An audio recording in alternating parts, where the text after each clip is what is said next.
We'd like to thank you for listening and invite you to listen to Moishe's other lectures and engagements. What follows is a lecture given by Moishe Postone on May 3, 2017, in his Capital Seminar at the University of Chicago. This lecture covers Volume 3. Please note this is only a partial recording of Volume 3. What we're talking about here, I've been arguing, is not simply this is the real economy. Now we're dealing with Marxist economics. But rather, I think a very different problematic, which is how is it that the level of reality that Marx claims to have outlined and worked through in Volume 1, the level of reality captured by categories like value and surplus value and capital, does not appear to be the case. It is A, an epistemological problem. B, it is also the level of direct experience. So one of the dimensions of the approach that we've talked about several times is that experience is not the royal road to truth. Right? Experience seems to be unmediated. And in a sense, those people who really promote the idea of the experiential do so as that which is immediate and is not yet sullied by mediations like thinking. Whereas here, the experiential is a highly mediated phenomenon. Right? And the experiential is the level at which the capitalists operate. Right? So that if you just very briefly remind yourselves of the formula behind you on the board or in front of you, depending on where you're sitting, that the total value is c plus v plus s, constant capital, variable capital, and surplus value. Within Marx's framework, V plus S is the new value created.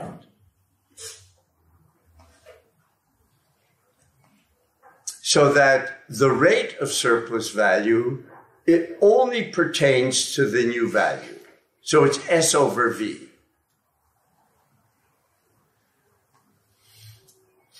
In the second, which is the more experiential level, C plus V is the cost price to the capitalist. The meaningful distinction, and this we've gone over several times, in the first couple chapters, the meaningful distinction for the capitalist is not the difference between constant and variable capital, but the difference between fixed and circulating capital. Right? Circulating capital, in Marx's terms, gives up its value all at once. Labor, raw materials.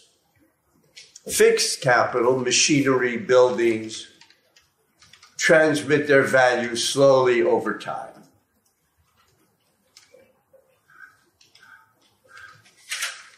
Right? Now, to emphasize again, in that first chapter, Marx says that the capitalist cost of the commodity is measured by the expenditure of capital. The actual cost of the commodity is the expenditure of labor. Right? And that's the difference here between those two variants. Now, here I have to throw in a caveat, which I will do over and over again. The normal way of reading this is that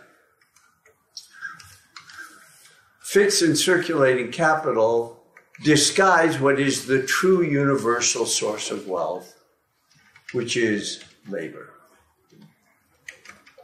So that the function of the critique is to show labor creates all wealth. That wealth is expropriated by the capitalists. A good society would be one in which labor would be regulated by the laborers. And like Ricardo, that theory does not distinguish between value and wealth. Value is wealth. Value is taken to be a transhistorical category.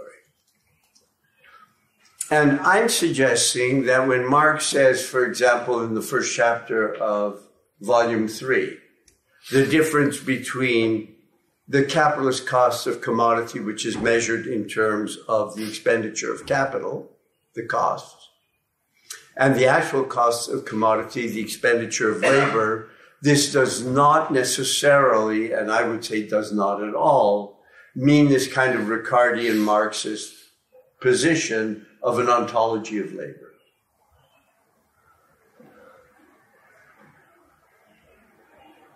Okay?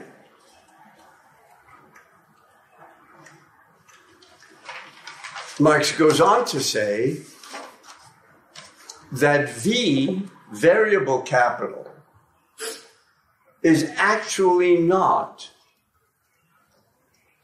part of the exchange.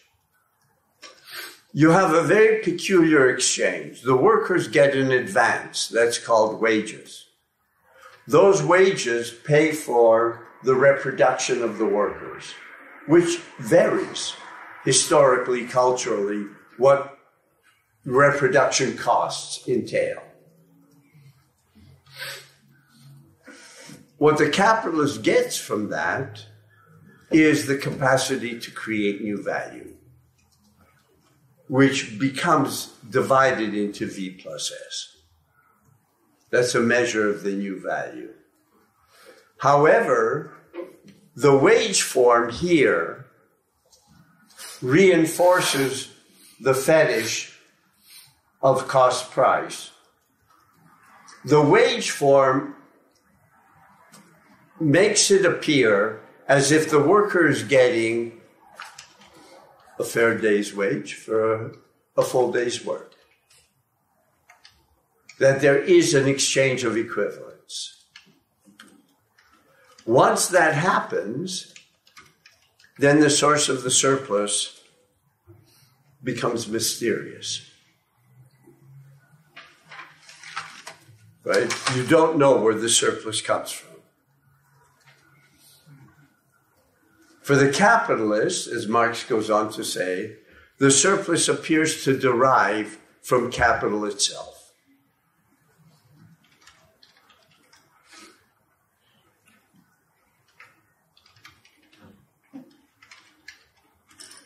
And it's here that he introduces profit.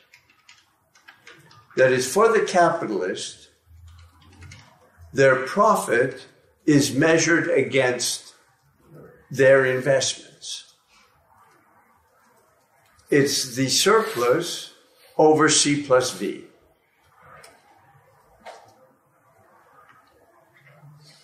And this is not an illusion on the part of the capitalist. Because indeed, according to Marx, the profit of a firm does not depend on the amount of living labor hired by that firm. It depends on the total capital expenditure. So as soon as he says that, we begin, this is the first step in Volume 3, to see that profit and surplus value are not the same thing.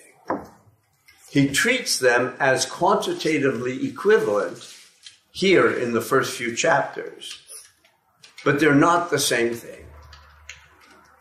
The profit of a firm is not identical to the surplus value generated by that firm.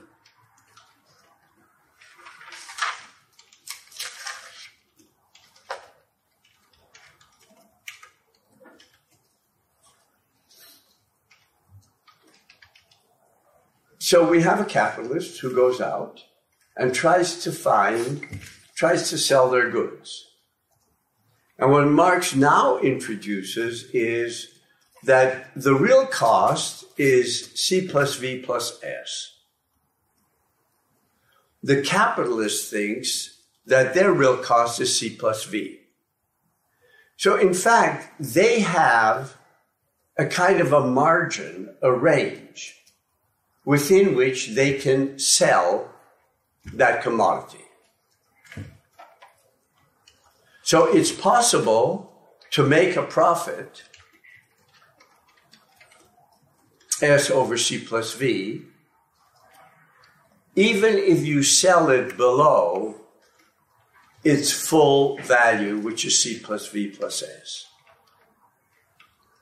And it's that realm which is the realm of competition, according to Marx. So that capitalists compete with one another also on the basis of price. And it appears as a result that profit is a function of sale.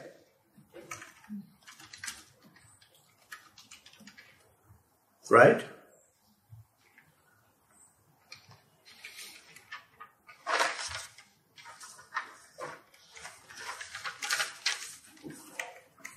That was the first chapter. I keep on reviewing it because I think it's so fundamental. Are there any questions up to this point? Could you briefly repeat what you described as you were talking? You said that the profit of the firm does not depend on, but on the total expenditure. Can you repeat that formulation of what the actual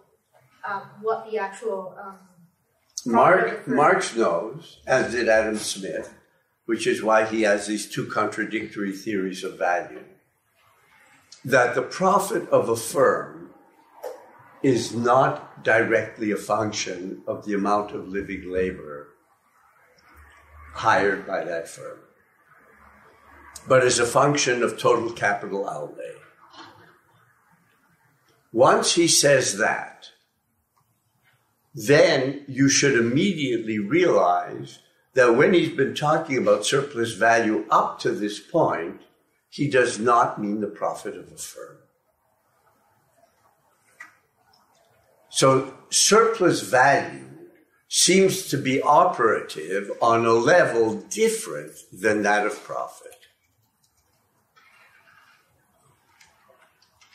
It also means methodologically, looking back at volume 1, that volume 1 is not the level of individual firms, even if some of his examples indicates that, which is misleading.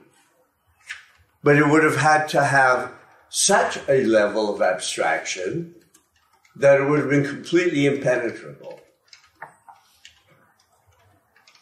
I think. I mean, that's obviously a kind of a justification on my part.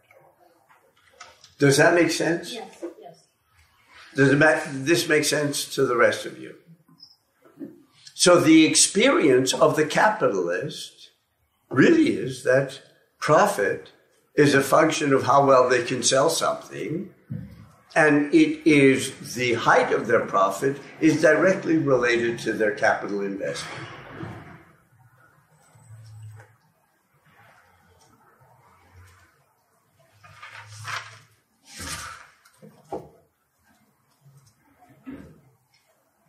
Okay, and Marx makes the same point over and over again that the capitalist is uninterested in the relation of the ratio to determinate components of his capital, but rather simply in the excess. Now, according to Marx, the excess value of the commodity over its cost price is created in production and realized in circulation. However, for the capitalist, it appears to derive from the circulation process itself, because it depends on market conditions. And then Marx says, and we reviewed this, but I think it's important in terms of beginning to understand the levels at which the analysis is pitched.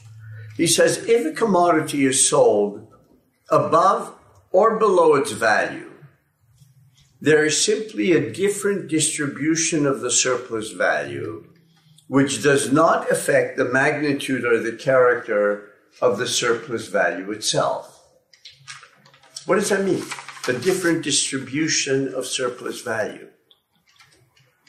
If it was more equitable, but still essentially dependent on the same kind of relation between worker and capital. But what does it mean? What are they distributing? Surplus value? Well, if they're distributing surplus value, what is surplus value not a category of? The social global capital. That's what it is. Yeah. That's What is it not? It's not a function of firms. Okay. So, yes. And is it also not a function of the sum of firms? I'm sorry, is it not a function of... not a function of the sum of firms? It's also not a function of the sum of firms. We're not quite there yet, but you're right. Total profit, another way of putting it, is not identical to total surplus value, which would be the case. Total profit is the sum of firms.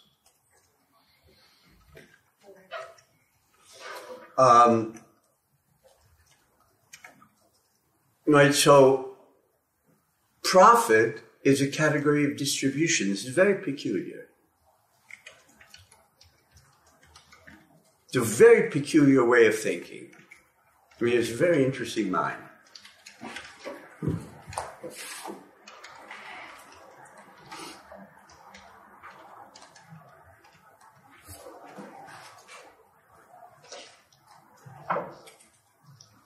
Right? May I ask you a question about Of the course. firm or the corporation as, because it seems the way that we're reading volume 3, there's really a theory of the corporation emerging here in terms of a social form that by definition occludes the source of value production, right? Mm-hmm. By existing not as an illusion, but as a felt experience in the second point. Mm-hmm.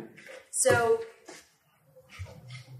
what about the firm itself is, because you're saying that, so we're not reading Marx as if he's, as if volume 1 is about individual firms, but it's about the logic of capital itself.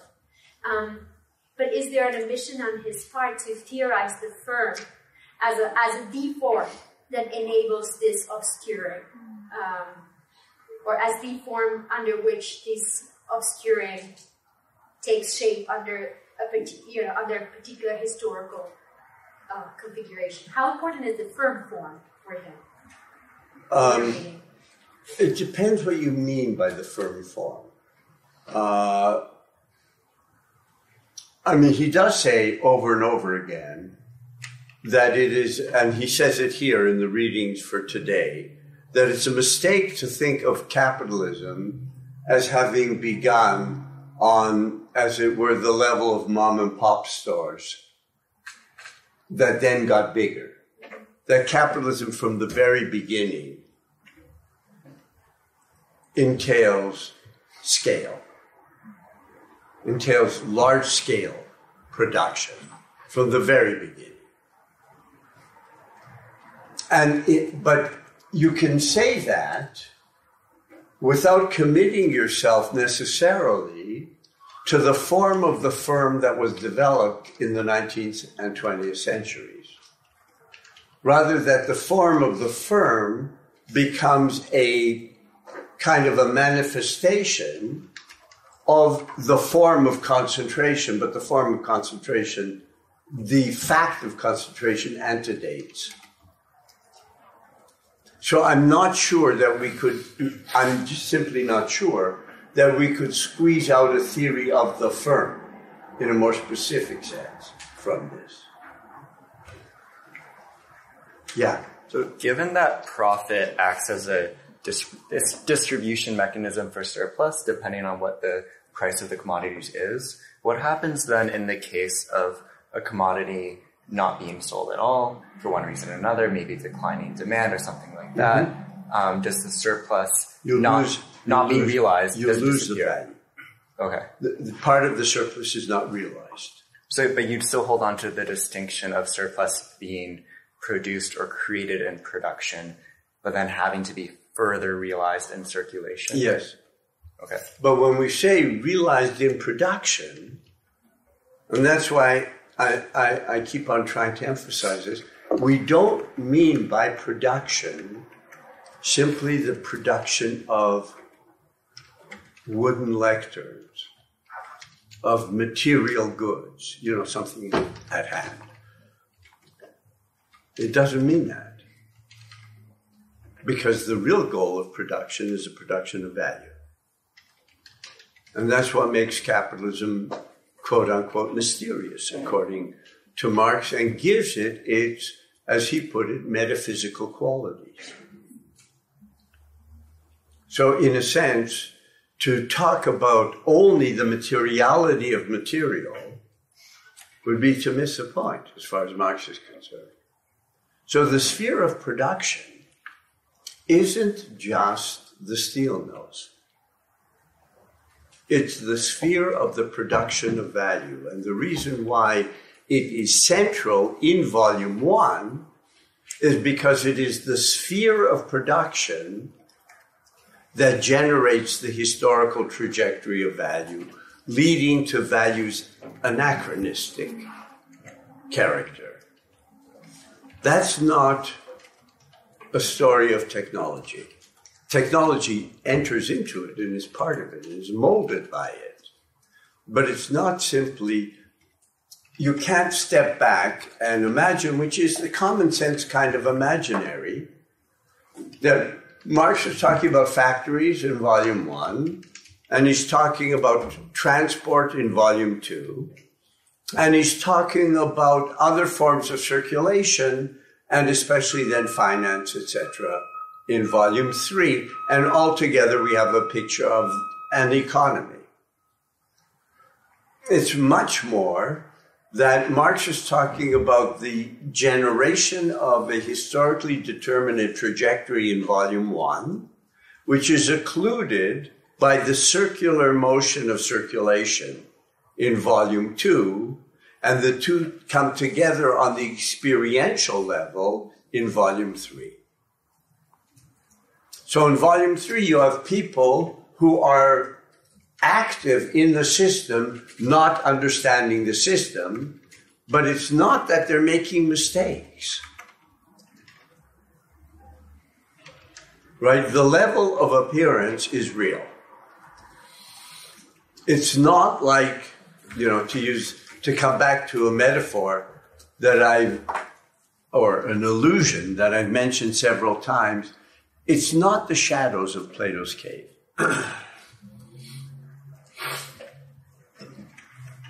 Which just disappear. I'm not sure if I answered what is on your mind. Can I follow up with one more question? Of course you can. I wonder if you could say a little bit more about the distinction, maybe the philosophical distinction between production versus realization. In particular, I'm asking myself, how can something be considered to have been produced or real if it nonetheless hasn't been realized in circulation? Obviously, different thinkers have tried to cash out this distinction in different ways. One way is to say that value is implicit in production until it becomes explicit in circulation. But it seems as though you still want to hold on to some kind of basic priority of value, even in production, if that's right. Yeah, because the story is the story of the transformation of living labor. And if you focus too much on realization, you don't get there. Then what you're going to talk about are business cycles and banks. But what you're not going to get at is the crisis of labor, which we've been experiencing for 40 years. That's because you'd be treating labor like a factor of production, like he says the vulgar economists do, rather than like a living thing. No, you could treat it as a living thing, but as a constant, as an underlying constant which is necessary for social life. Yeah. I think that You have to speak up because you've parked yourself so far in the back. Okay, it's a tricky point, and I do understand. I'm also constantly coming back to this issue. But if you would focus solely on the problem of realization of value, you wouldn't. I think the bottom line is you wouldn't explain new value at all. Like that would be a thing, because you can realize value if you sell. Like if you just increase the price or decrease the price, like, and in this way compete, but you're not explaining the creation of new value if you focus on circulation and realization of value. If you're focused on sale, you cannot explain how new value is created. And I think that's why Marx insists on value being derived from production. That's step number one.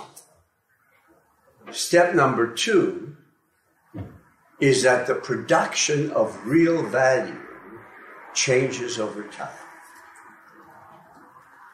It's not a constant. And one of the things that makes Marx, I think, very difficult is that you have a series of categories that are shifting historically. They're not stable. They're not ontological. Labor, which up to now has always been the main social source of wealth, is generative of value in such a way that wealth production begins to escape the confines of labor.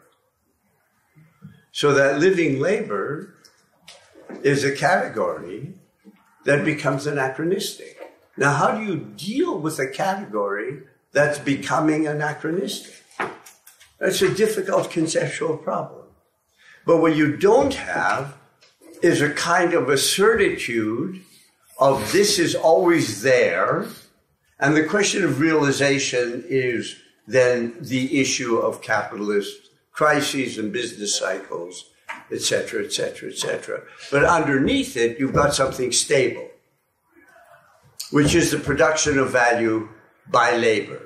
I am trying to argue, and admittedly this is a heterodox reading, but I think a very close one, that value becomes less and less and less adequate, while remaining equally necessary. This is a very basic question. This is a very what? Basic, as in maybe it's... There's nothing too basic. What do we mean by the production of value in that, within the confines of capitalism? Because don't we, isn't the theory of value you're propounding one in which value is not produced, in fact, by capitalism, but is reformulated or imbued into objects? Or No. Value doesn't exist outside of capitalism, according to Marx.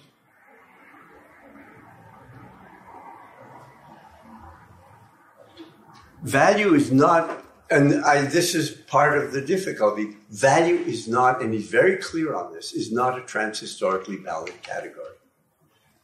It marks capitalism. In a sense, it defines capitalism. Not surplus value, but value. Most Marxism focuses on the surplus and not on the form of wealth. Marx's analysis depends completely that it is a surplus of a temporal form of wealth. Yeah. This might answer that. In production, like a part of production, the production process is labor, or the input of labor power, right? Anybody? Yeah. And then that's where focus will come from. He's focusing on value within capitalism. It's ultimately in labor, but labor is part of production, so it's in production as well. Let me try another route. if I said that value is valid only for capitalism,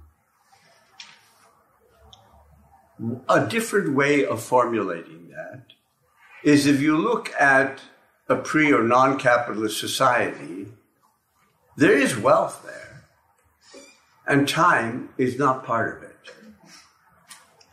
Wealth is a function of the amount of goods, either of actual produced goods or of fields. How large your fields are and what their location is, which in some areas of France makes a very big difference. Or the size, if you're a nomadic people, the size of your flock. There's no issue of productivity. There's production, not productivity. Productivity, once you say productivity, you're introducing a temporal dimension. Production is not necessarily temporal. So imagine that in Marx's fevered imagination, you have societies, including feudal Europe, that produce different varieties of material wealth.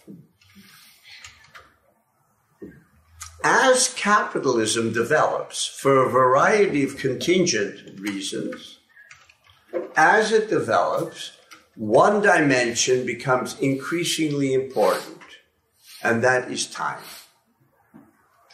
And what Marx does is he kind of, instead of looking at it historically, and he says so in the Grundrisse, that you do not understand capitalism by seeing what came first. You know, one of his many examples is that merchant capital antedates modern capitalism, but you can't derive modern capitalism from merchant capital. What you have is a system that develops that is based on time. And how does Marx know this? He doesn't. However, this is the only theory that I know of that really tries to explain the trajectory of capitalist development. That does not simply presuppose something like either a teleology or an evolutionary theory where things just over time, speed up. If that were the case, you would expect a straight line of development. Yeah, it would graph like this. It doesn't happen. What happens is this. But it's not only the speed up, it's the nature of the speed up, which is such that what is essential to the system, living labor, becomes superfluous. The theory of the temporality is an attempt to explain this phenomenon. See, if you think that Marx is trying to explain the phenomenon, any decent theory is trying to explain something. If you think that the theory is trying to explain exploitation, you don't need Marx. You can do it with Adam Smith. You can do it with David Ricardo, which is what most Marxists are. They're left-wing Ricardians. Yeah. We'd like to thank you for listening and invite you to listen to Moishe's other lectures and engagements. What follows is a lecture given by Moishe Postone on May 10th, 2017, in his Capital Seminar at the University of Chicago. This lecture covers Capital Volume 3.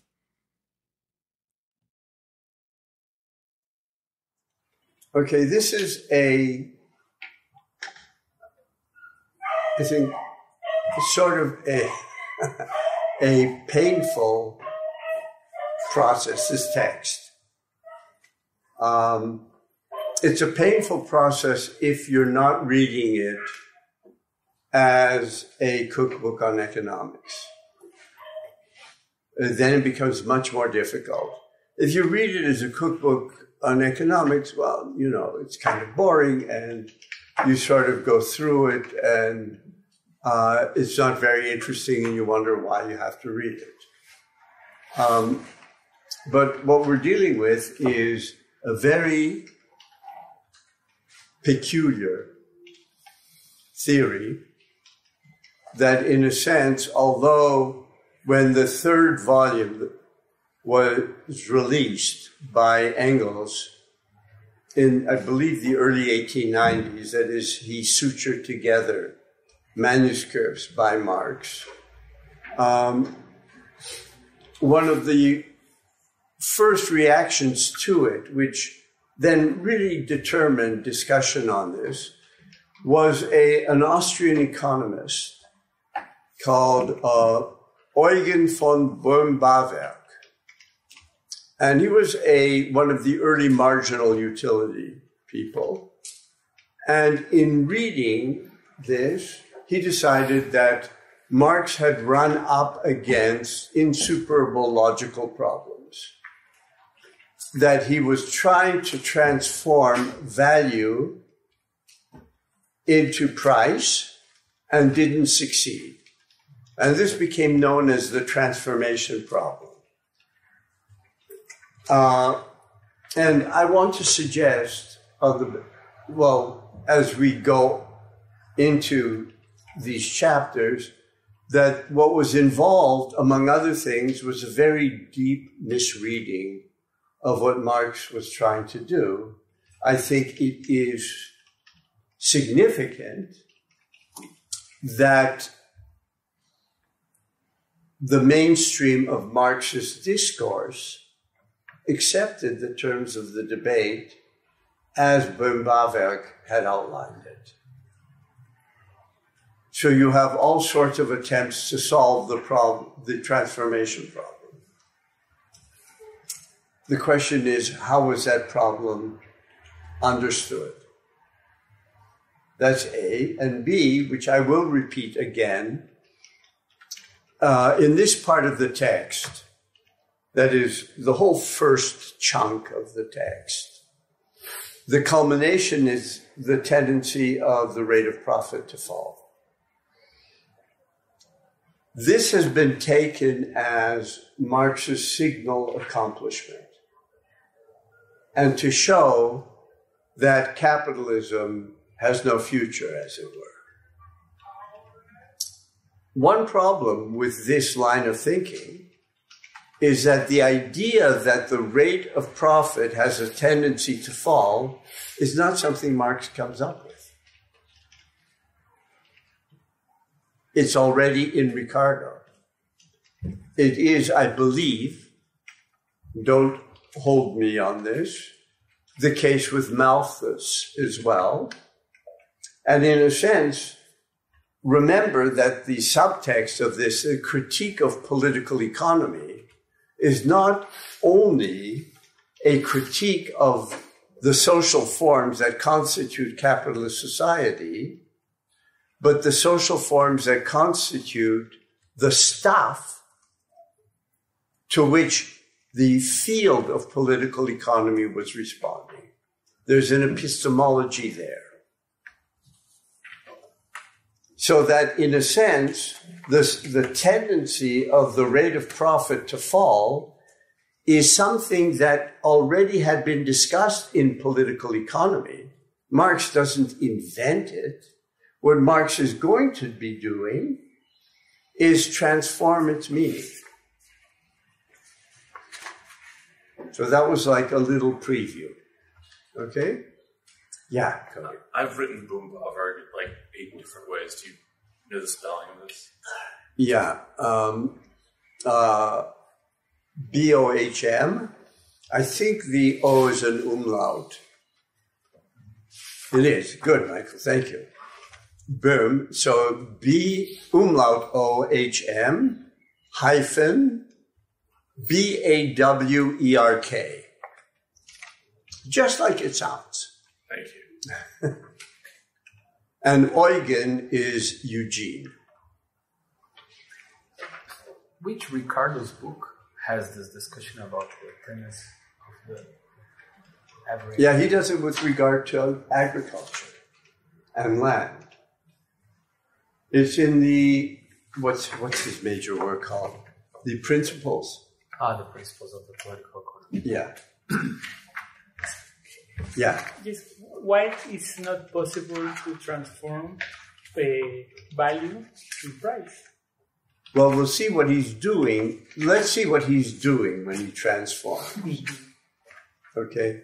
See, the assumption was that ultimately the purpose of the whole exercise was to come up with a price theory. I don't think that's what Marx's concern is. Marx's concern is to try to show how on the basis of immediate experience, capital acts in a way that remains not cognizant of value and yet reconstitutes value. But capitalists are acting on the basis of price. Right? And, you know, as we saw and have reviewed several times, you know, the first chapter of this volume is the category of cost, price, and profit. Right? And, you know, just for your edification, to repeat once again, the top line is value theory. Right? That the total value created is constant capital plus variable capital plus surplus. Now, within the framework of Marxist theory, V plus S represents all the new value that is created. And the ratio of surplus to necessary tells you something about either how much people are being squeezed or the level of productivity. So that the rate of surplus value is S over V. It's the rate of the new value created that is surplus versus the new value that's created that's used for the reproduction of the workers. These categories make little sense empirically to capitalists, is what Marxists say. In their experience, what is important is C plus V, which is cost price.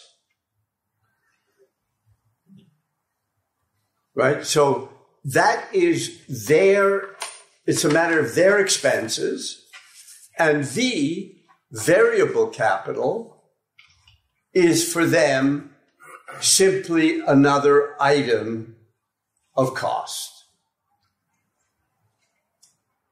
And as he repeats, which was very important in volume 2, for the capitalist, what makes the distinction that makes a difference to them experientially is a difference between fixed and circulating capital. Right? And fixed capital are machines, buildings, etc., what we would call maybe capital investment, that transmit their value slowly, which also means that the capitalist doesn't buy new machines each cycle. However, both labor and raw materials transmit all of their value in the process of production.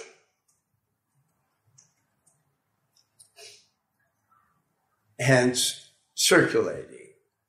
But what this does is, on the one hand, it's in accord with the experience of the capitalist, but it analytically, without thinking, groups together raw materials and labor as similar in terms of being elements of cost. Right, so that the capitalist is operating on the basis of cost, of what things cost them. Cost price also is reinforced as the actual price of the commodity by virtue of the fact that wages, V, appear to be the price of labor.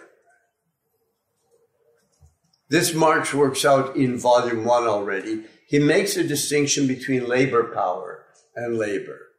And the distinction is that what the capitalist is really buying is what he's buying is labor. What he's paying for is labor power.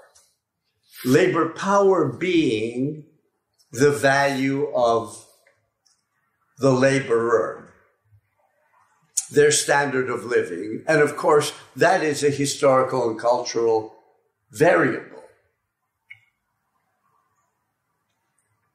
Yeah?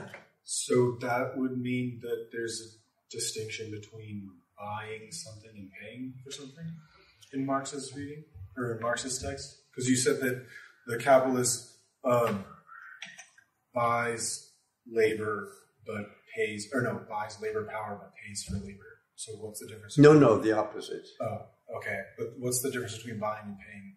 And what Marx is trying to get at is you have two very different processes occurring simultaneously that appear to be a straight exchange. And they're not a straight exchange. And this is the one area where that's the case, according to Marx. Okay? What the wage is, and what workers will fight for, is the amount necessary for them to reproduce, however reproduction is defined. Right?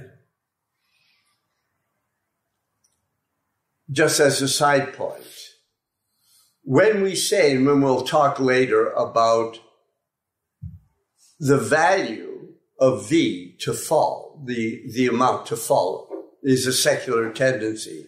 That does not necessarily mean a fall in the standard of living. I see. Right? The value can fall because the means of reproduction of the workers have gotten much cheaper as a result of increased productivity in a whole range of things, for example, agriculture. Right, so that do not take the idea of a fall in variable capital, in V, as necessarily meaning a fall in the standard of living. Okay? Having said that, to come back to this point, the capitalist is really paying the worker what the worker wants, needs, fights for as the cost of their reproduction. What the capitalist is getting for it is a capacity. And that capacity is without form and without boundary, and that's the way Marx is treating labor.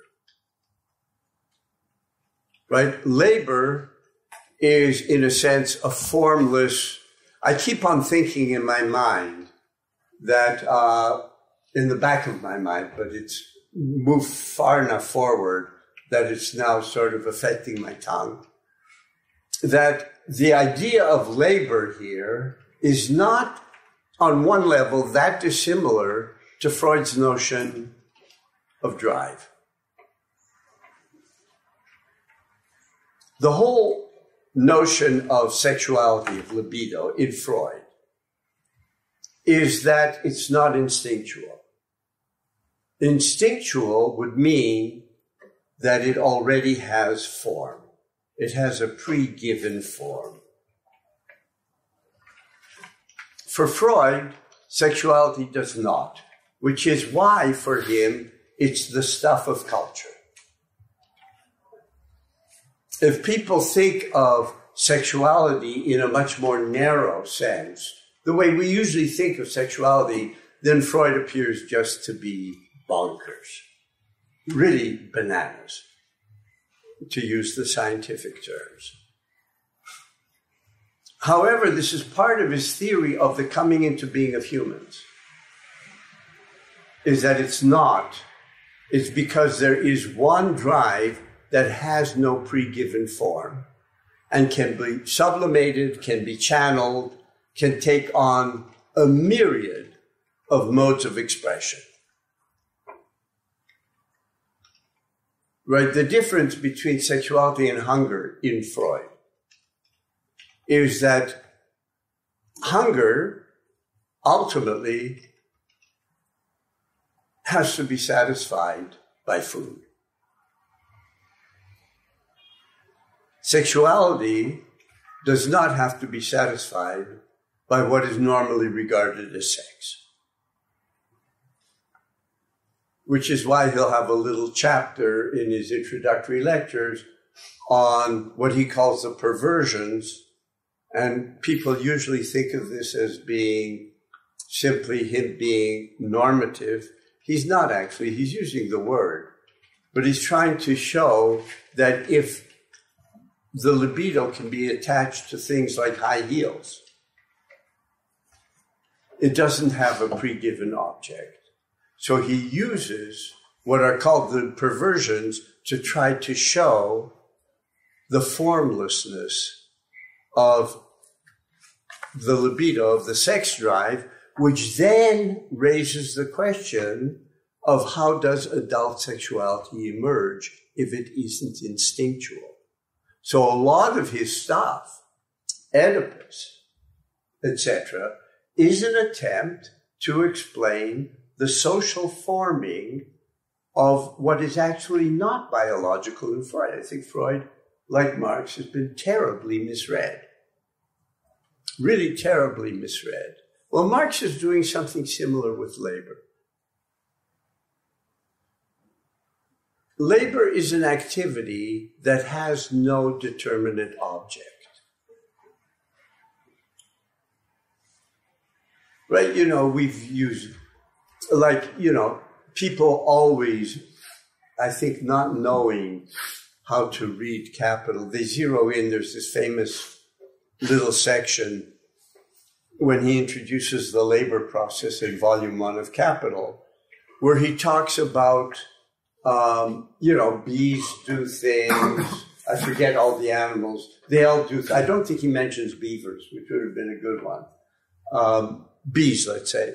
And the difference is that the human already has the goal in their mind, and they can modify their activity to achieve their goal. And people see this as an ontology of labor, not realizing that the way he set it up, it's a little similar to the way he's setting us up in the first 4 chapters of Volume 3, is that he then goes on to show how capital reverses all of that. So what is called labor becomes absolutely reversed. The goal is in no way posited by human subjects. What emerges out of his analysis is that far from being this sort of wonderful activity by which humans can outstrip bees, human labor becomes the raw material of capitalist production. But, you know, and that's just a kind of a nice Hegelian move, that the thing unfolds and it changes as it unfolds. And if you can't read Marx that way, if you read him as a fusty British Victorian, you're just not going to get it. And you're going to cherry pick, which is the wrong thing to do with this kind of text, to just sort of parachute in, take one paragraph, and this is Marx's theory. But if you look at the literature, it's amazing how lazy a lot of it has been. Having said that, what the capitalist is getting is an activity. They're getting, which he's calling labor. What they're paying for is labor power. However, the fetish of wages is that the workers are getting paid for their labor. And this is a fetish, according to Marx, that is in the minds of the workers as well as the capitalists. But once you have that, once you have the fetish of labor, then V is just another cost. It's not something that also produces the surplus. So where does the surplus come from? Well, then he talks about the fact that a capitalist can make a profit if they sell above the cost price, but below the real price in value. The real price is c plus v plus s. So they can sell below the level of surplus value, but above the level of cost price, and make a profit. And that margin, that range, is the range within which competition takes place. Capitalists are competing with one another. They're underselling one another. And then he says, if someone sells their commodities for less than their full value, what is involved is really a redistribution of surplus. That's really important. Because as soon as he says, and this is the way we're going to begin thinking about approaching the question of value and price.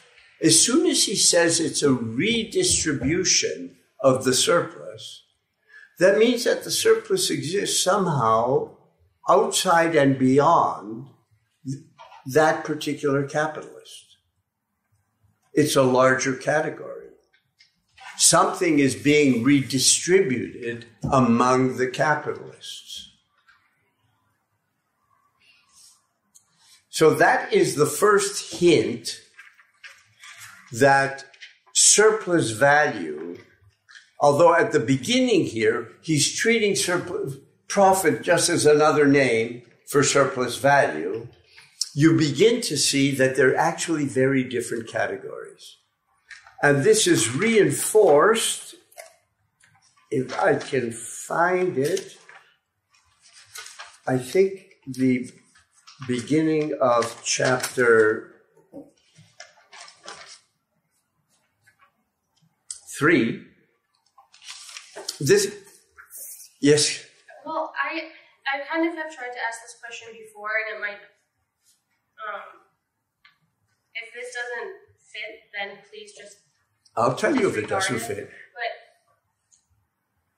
is then, on this point, because it keeps coming up, is surplus value then not something it's not a quantity, it's not quantifiable, it's rather like something like, it's of the same nature that we would think of like something like power? I mean, no, not in that it's a relation, but it is a relation, but okay. in a reified way. No, it's quantified. It is. Okay. It is. Okay. But we're on the trail of it. Okay. What I was going to draw your attention to, and I don't know whether this will help. It certainly won't answer your issue. Whether it'll help or just even muddy the tracks more.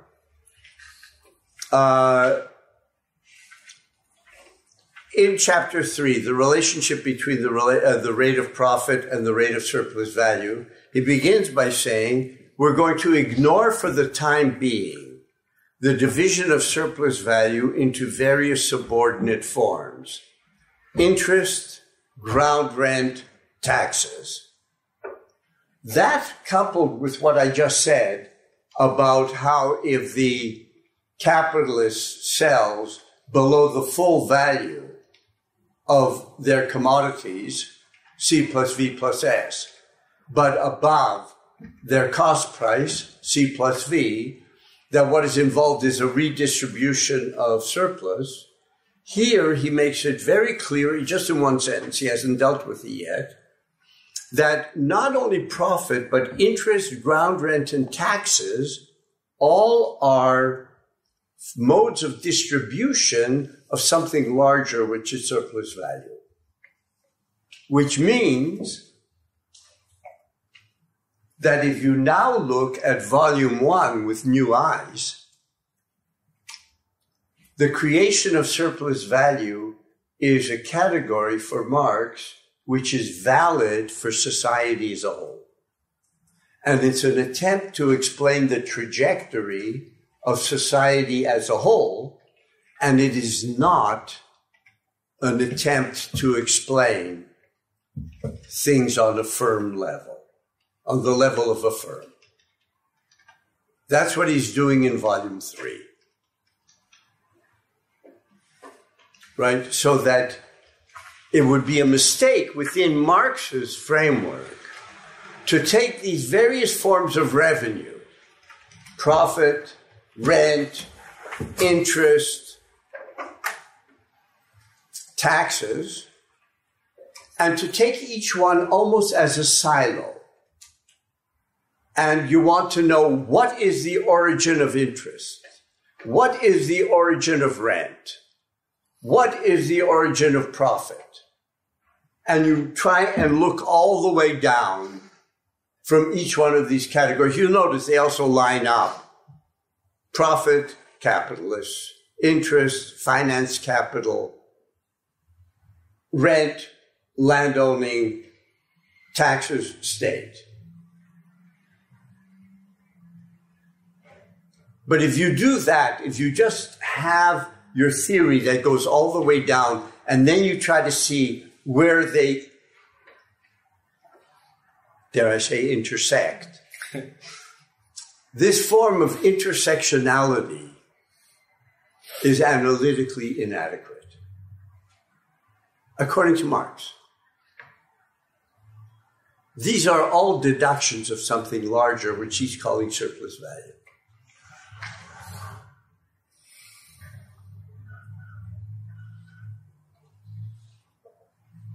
Yes, no, maybe. And it's the, yes? Do you want to finish for you? In chapter 3, we looked at this before a few weeks ago. The second paragraph is on page 141. Because I've had this similar question.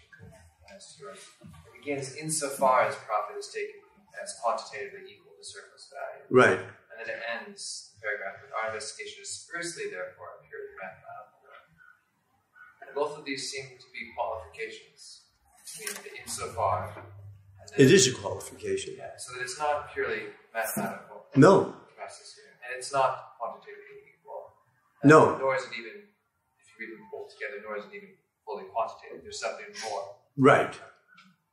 And so seem what? To be getting towards that, but I'm not sure what it is. No, you're right. You're absolutely right. So that's exactly where you should be at this point. We seem to be getting towards something, and we're not sure exactly what it is. But you notice a conditional.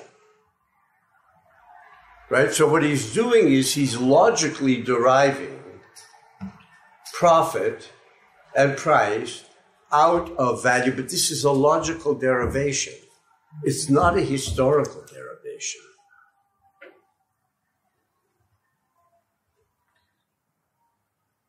Because he's going to show that they don't line up like that. Okay?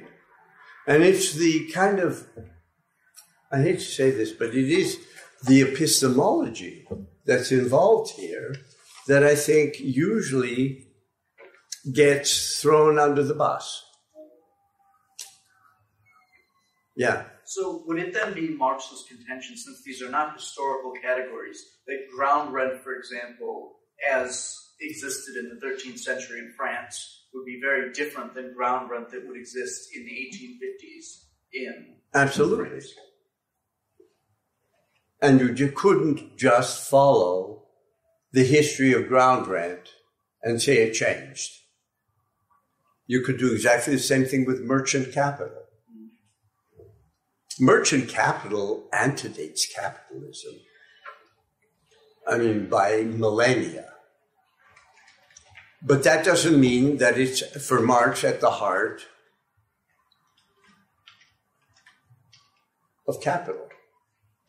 Because what is at the heart of capital if we go back to volume 1? What's he trying to do? Small question. Yeah, man. He's trying to explain the dynamic of capital. Okay, he's trying to explain, A, why is capitalism dynamic in ways in which no other form of human social life has been? This is, you'll note, I hope, this is a non-evolutionary theory, which I think is always behind the word modern. There's a kind of an implicit evolutionism behind the word modern, even if you try and sex it up by calling it alternative modernities.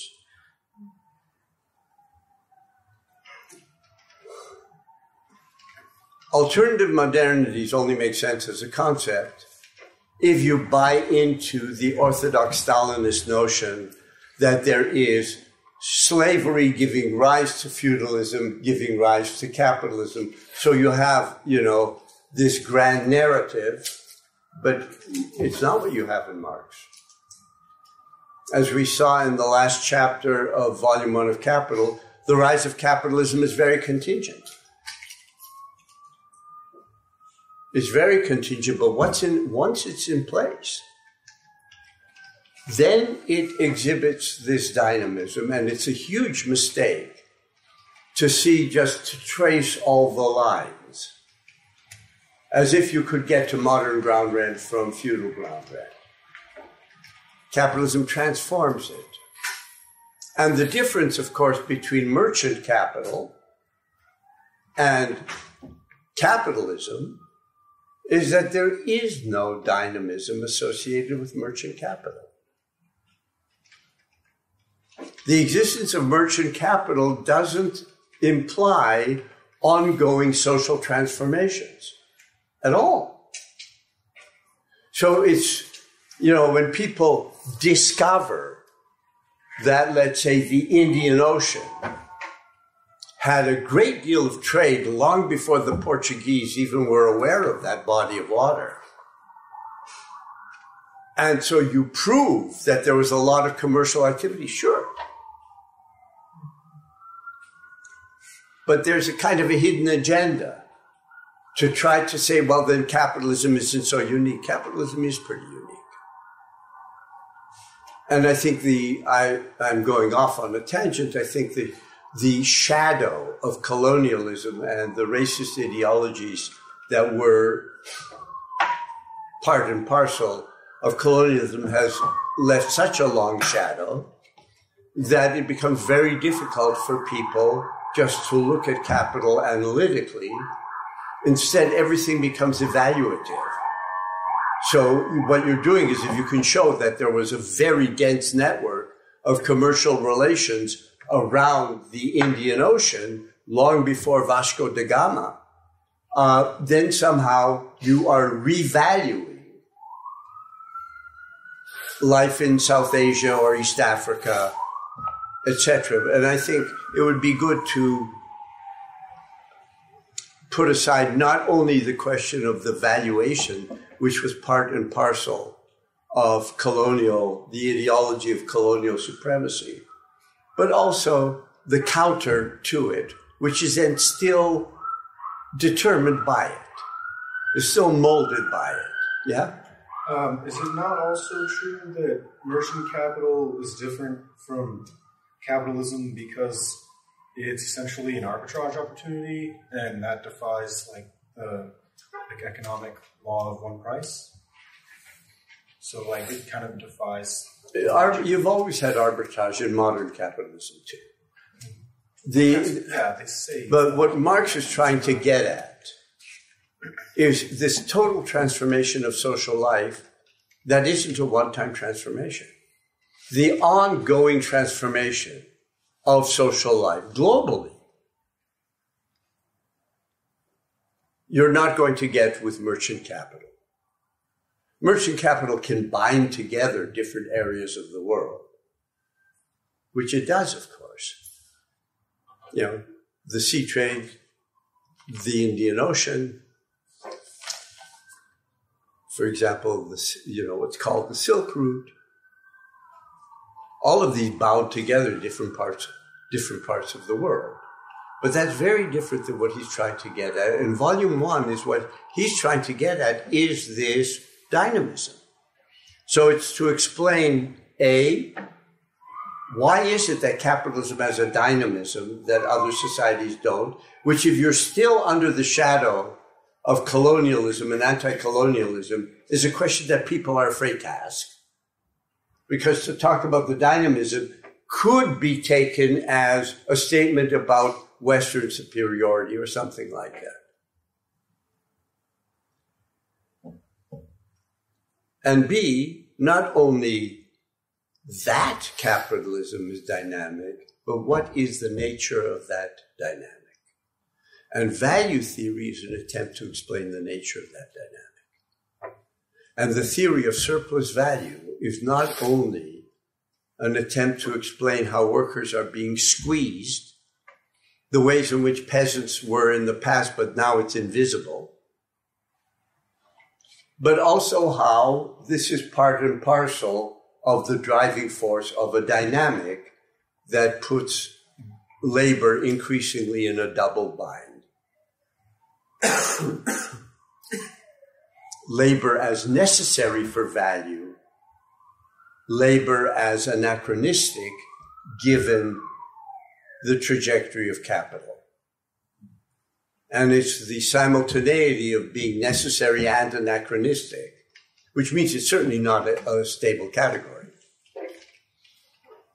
that I think is very useful of trying to think about the last 40 years.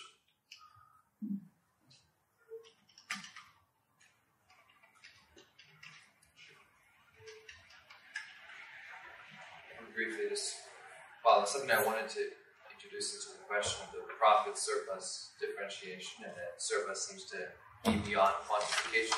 While it's also quantifiable in some way, it also exceeds this quantification. And I wonder if this connects to your earlier speculation about the relation between the drive and Freud's drive and Marx's concept of labor, and if this is where we see something of that analogy come out in the concept of this surplus. Well, yes and no. It gets even a little more complicated because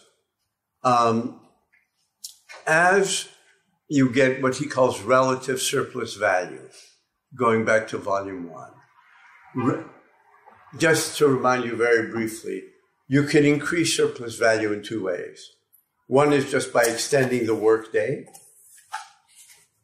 which is historically what happens for about 300 years in the early modern period.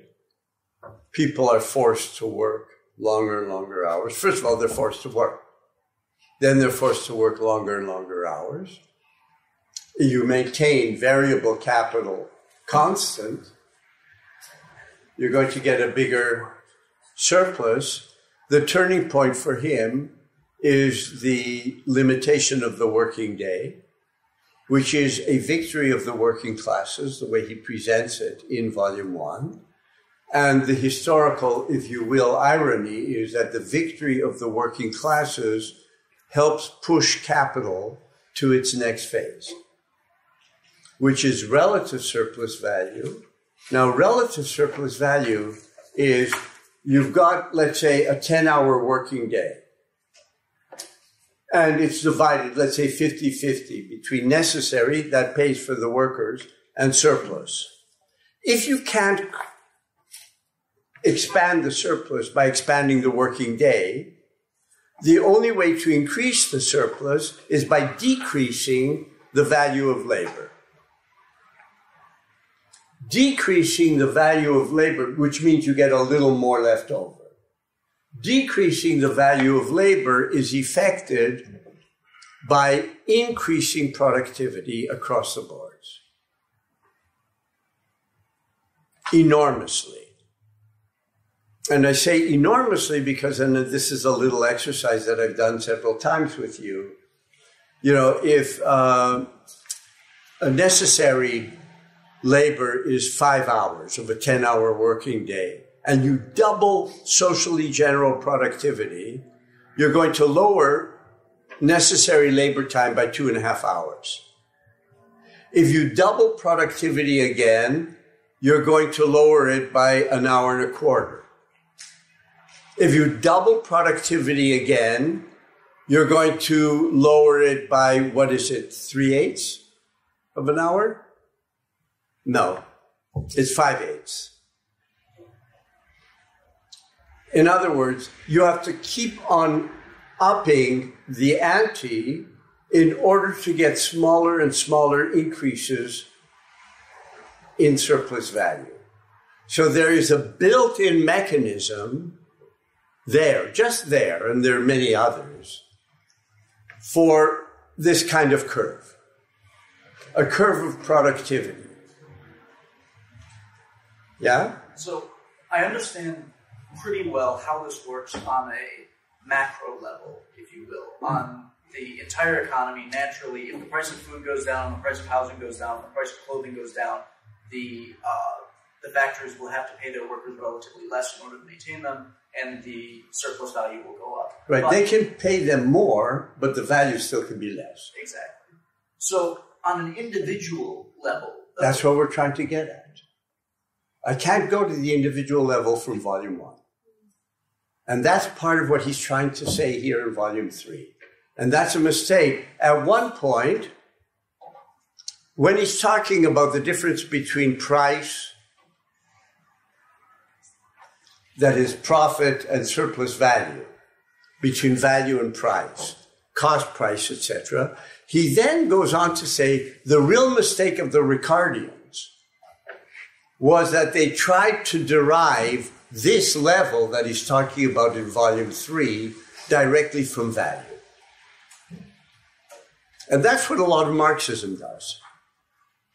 In fact, a lot of Marxism is left-wing Ricardianism. Is really what it is.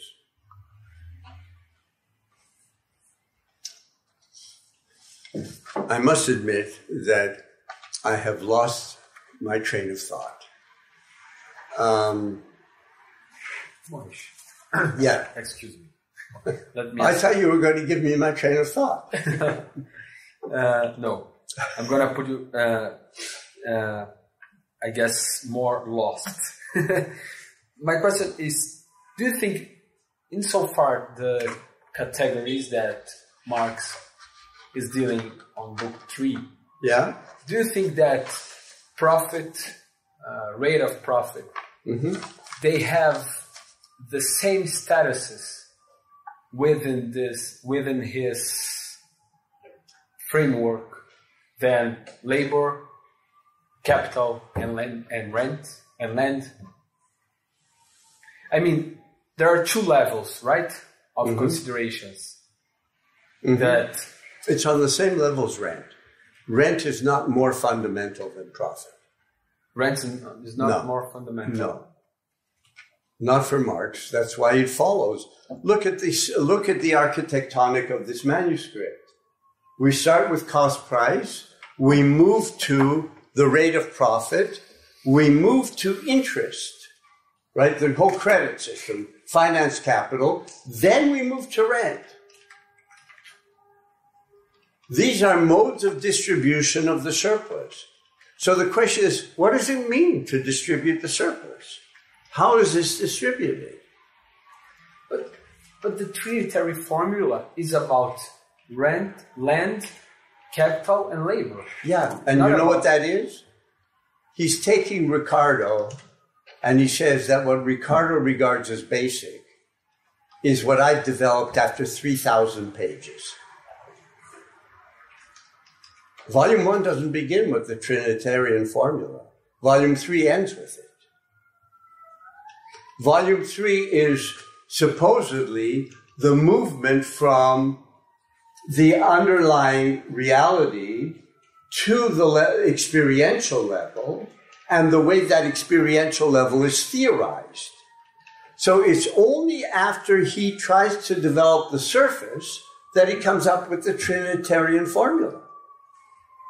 It's a critique of Ricardo. What Ricardo regards as the empirical is for Marx the result of 3,000 pages of mediation. He's on the surface. The Trinitarian formula is a surface formula. That's what I'm saying. I know this doesn't accord with a lot of other Marxisms, but I think it's the only way of making sense of the text. And maybe I'm trying to excuse why anybody would sit for 25 years working like a fiend in the British Library, coming up with all of this stuff. He clearly is not a mindless researcher. I think it's quite remarkable the way in which, how much material he's pulled together for this kind of theory. And it's a theory that I'm afraid only very recently have people begun to do justice to its complexity.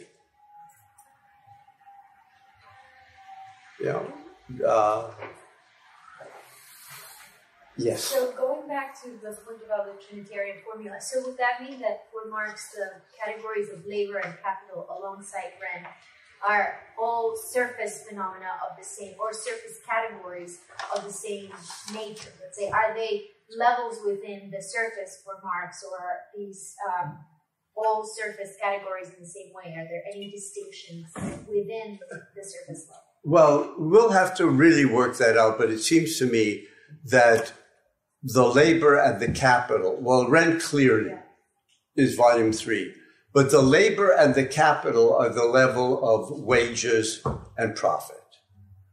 Whereas the capital of volume 1 is the self-valorizing value.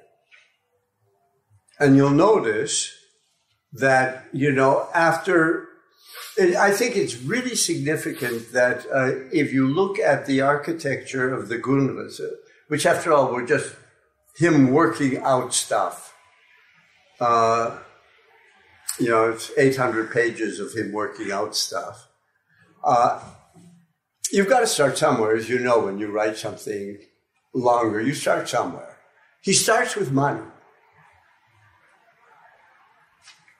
By the time he ends the manuscript, he has started with a new point of departure, and it's called the commodity. It's the last page of the Grundrisse.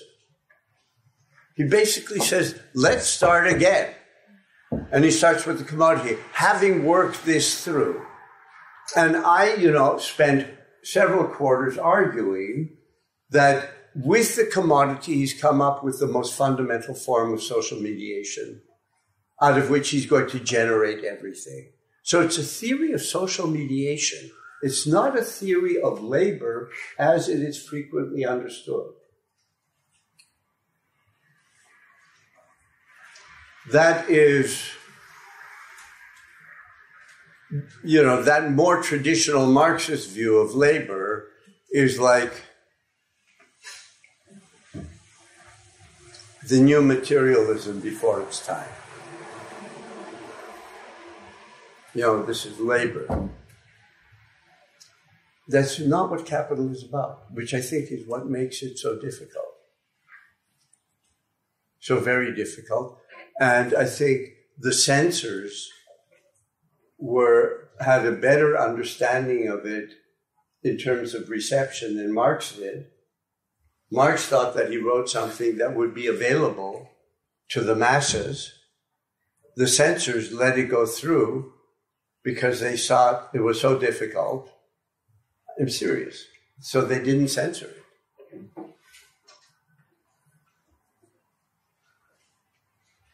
Yeah. When you say they didn't censor it, are we talking about the Grundrisse or the... No.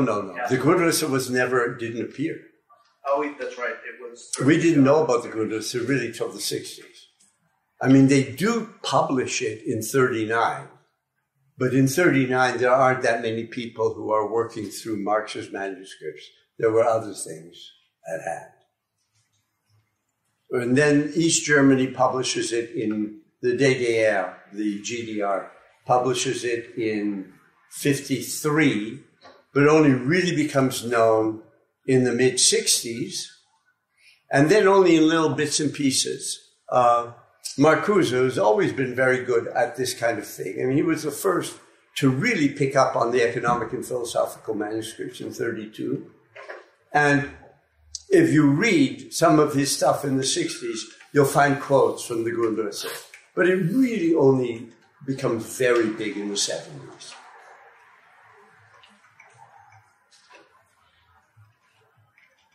How would you trace the lineage then, the genealogy of this concept of labor, if it isn't reducible to the concrete form of labor that conventional Marxists have imagined it is? Is it something then of a holdover, some kind of more Hegelian notion of the No, I should distinguish. We always get off. These are important points. We always get off, but it's fine. Because you made me realize I should make a distinction. On the one hand, labor as being without form. And I want to separate that from another dimension, which I just mentioned was in the back of my mind when I mentioned the commodity form. With the commodity form, Marx is arguing that labor plays a mediating role that it doesn't in any other society. And that if you try to understand the mediating role by looking at labor, all you're going to get is the expenditure of nerve, muscle, etc. It's going to be a quasi-physiological category, which it can't be in the logic of the argument. It can't be because the category abstract human labor is supposed to be the substance, and I use the word advisedly because he did, the substance in the old Hegel, Spinoza, Descartes sense. It's the substance of value, and value is historically specific for Marx. So that which generates value has to be historically specific as well. And that's where people are thrown off, because this is part of Marx's fetish. That is his theory of the fetish. That in Capital, unlike in the Grundrisse, he tries to present everything immanently. It's a very difficult way of writing and of reading. So he's trying to present Capital in its own terms, because epistemologically, one can't have a standpoint outside of the object, which is your own context. I mean, it is a fundamental rejection of any kind of transhistorical gaze, of any notion of truth which is above and beyond context. It's an attempt to solve a problem that he outlined already as a young thinker, that the problem with 18th century materialism is that everybody is determined, but then we're going to change society. And that's the meaning, he says, so who educates the educators? Their theory has no way of explaining themselves. And it's at that point that Marx argues that a theory has to be reflexive. It can only be reflexive if it doesn't pretend to take a standpoint outside of itself. Which means that it's going to present in its own terms. So if you start with the commodity, you try to see, like Adam Smith or David Ricardo, what constitutes it, you're going to come up with labor. Labor in general. What you're not going to come up with, because it's only relational, is labor acting as a socially mediating activity, which is different than the creative labor I was talking about before. These are two separable things, and I'm sorry if I didn't make that evident. So one is a theory of labor as without form. The other is, at the heart of capitalism, is the combination of concrete labor, which is labor without form. That its form is always contingent, right? It can be weaving, it can be carpentry, it can be computer programming, and abstract labor, which is labor as a socially mediated activity. It's not simply a common denominator. And it's that mediation that then is traced out in volume 1. Because that mediation, or the simultaneity of the two sides of labor as use value and value, is what he uses to analyze the category of capital, and then he uses to show the dynamic of capital. It's all there in Nietzsche. And there it's a little like Hegel's metaphor, that the tree is already present in the seed. But this is a historically specific seed and a historically specific tree. Does that make sense?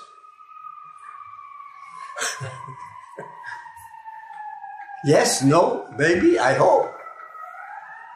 Some of you are knitting your brow, but I think I've said this before. So if things are historically specific like that, how can we resist the urge to think about it in somewhat evolutionary terms? Why evolutionary? I mean, you said, there's species of tree that exist now that didn't exist at some point in the future, or in the past, right? There's going to be more other species that come up with whatever organism you want to think about. So, dinosaurs. Dinosaurs, I mean, yeah. So, I don't know. I guess I have to think about this more before I formulate it better. Yes, I wanted to say that perhaps one way of thinking about it, and I believe that that's one of the things that has been implicit in today's conversation, is that for Marx is also positing that the historicity of capital implies a different type of historical relation to evolutionary relations. Okay? And I think that that's part of I would say, of the beauty of it, the epistemological approach. I see. That in fact Marx is also reversing a form of historical inquiry that for him is necessary to understand the dynamic of capital or capitalism. That requires us to think historicity as not exclusively evolutionary, where the original form does not help explain the subsequent forms in any linear way. I see. I think that's an important point. So I would like to add 2 addenda, if I may. One is, I want to remind you, because we really went over this, there's a section in the Grundrisse which is called the method of political economy. And that's where he has this, after he says that money and labor are historically specific in their abstract validity. But at the same time, it's because of their abstract character that they appear to be transhistorically valid. So it's the abstract character of the forms in capitalism that generate the idea that they always already existed like that, which they didn't. That's part of what he's saying, okay? So that money and labor exist only in their simple abstract form in capitalism. So if you find money in Greece, which you do, that money is not the same money. It's not a universal equivalent. Only parts of society are monetized and the majority are not. Therefore, money is not a universal equivalent, and labors are not seen as all the same. They're seen as ontologically different activities, which, if you go to the way other extreme, let's say caste societies, then are really ontologizing. Tanners are the lowest of the low. Okay. Then he says, after he's done this, and he says, the unfolding of the categories is not their historical order. Which means, and this is picking up on what Alejandro said, it means that it's a huge mistake to read Capital the way Engels did, that there's a historical progression from commodity to money to capital. There is not. The commodity of the beginning presupposes fully developed capitalism. The entire analysis of the commodity. That was also I. Rubin's point in the 19th, brilliant theorist, who then, of course, was shot.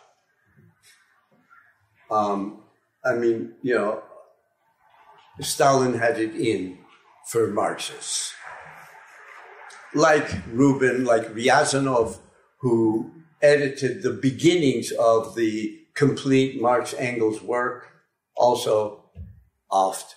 Who was that second person's last name? Ryazanov, David Ryazanov. That's with a Y. R-Y. Or at least that's the Latinate spelling. Then, he goes on to say in the Grundrisse that the anatomy of the human provides the key to the anatomy of the ape. Now, I was really amazed. Very recently, I came across some reference to this that called it teleological, where it's exactly the opposite. Teleological would be that you look at the ape and you can already know that the human is going to come out of it. This is very different.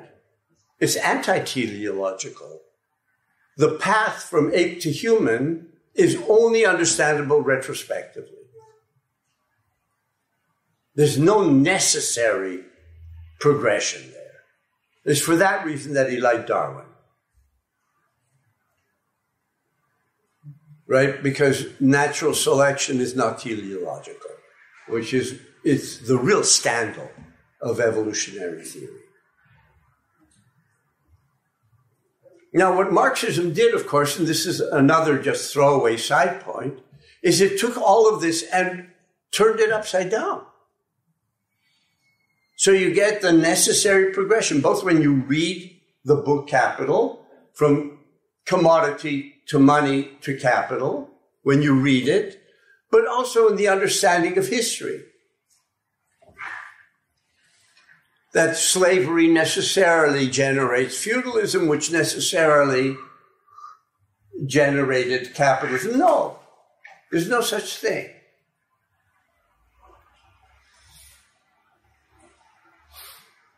And this would help us get away from also the idea that everybody was on the same path and just somehow people in Northeastern Europe did it first. But everybody's running the same race. No, you can dispense with that kind of evolutionary theory, which I think raises an enormous panoply of problems. Yeah. In the context of that, how do you make sense of Marx's writing on India, for example, where he seems to espouse something of this notion of a teleological process? No, I don't think so. I think I'm not as familiar with all the writings as some people are. But what he says, and what he says here, and what he says in Volume 2 over and over again is, capitalism is a world system from the beginning. Right? Capitalism is not something which begins in the laboratories of the UK and Holland, and once it's developed, it spreads to the world. The spread and the development go hand in hand. right away. For Marx, metaphorically means that once the genie is out of the bottle, there's no putting it back. This isn't a value. This is not an evaluation. There is no going away from the way the world is. You can go beyond it. You can push it through. You can't pretend as if there's an outside. For Marx, there is no outside. That doesn't mean that it's even. Doesn't mean that at all. But that India becomes hooked into this system. Well, India's, there is no India until it emerges in the mind of anti-colonial intellectuals in the 19th century, who are using really the terms that are there. And it's a mistake just to think of it as colonizing. Think of it in terms of the epistemology of capital and notions of agency and personhood and subjectivity and self-determination that go along with that, rather than simply how much did they borrow from the British other than cricket and how much not. I think that's, colonialism was the way in which capitalism was transported. But it doesn't tell you enough about the post-colonial world. Yeah? But, just on this, it's not only the way in which capitalism was transported, it's from the beginning it was a world system. Right? Yes, but it's the way... This is kind of a strange, chicken and egg question, but obviously... Why is it chicken and egg? Chicken and egg. Well, there was kind of a... what I understand you to be saying is that what is commonly called colonialism could be more adequately understood as an aspect of capitalism. I think it was an aspect of capitalism at a historically determinate period. Yeah, but so okay, there has to be then the so-called New World voyages of departing from the Iberian Peninsula preceded that historical moment that you're talking about. I think it's just, Yes, right. Because capitalism itself goes through various phases. Mm-hmm. And affects the areas that are being pulled in various ways different historically. British colonialism as colonialism certainly doesn't begin. That kind of colonial regime is a late 19th century form. It's not there in the 18th, and it's certainly not there in the 17th. So what I'm suggesting, without being able to really fully elaborate, I don't think I know enough, is that an adequate theory would have to try to show how colonialism and what is happening in metropolitan capital are interrelated. Because it is a phase, and there has to be a reason why when the Americans take over the world, they don't do so by establishing an empire of the sort that the British and French had, but of declaring that they were anti-colonial. Right? That's one of the big things after 1945 is the two emergent big powers, both the Americans and the Soviet Union, say they're anti-colonial. So then there's a question, leaving the Soviet Union aside for a second, why is it that the American empire takes on a non-colonial appearance? I think it certainly is an empire, but it has a non-colonial that can tell itself that it's not imperial. But it's not simply, I would suggest, without really knowing about this, it's not simply the sort of the lies that the Americans tell, but it also has to do with the changed nature of capitalism, I would suggest. What I was trying to say earlier with his writings on India is that, last time when we were talking about his chapter on economizing constant capital, and he talks about how the category of profit allows you to begin to understand why there's a drive to economizing. And the attempt to economize is on raw materials, it's on means of production, certainly, and it's on labor. And what I think he makes clear in several places in that chapter is that capitalism, on the one hand, is generative. It's generative of enormous increases in human capacities, A. B, at the same time, it grinds down the majority of the people.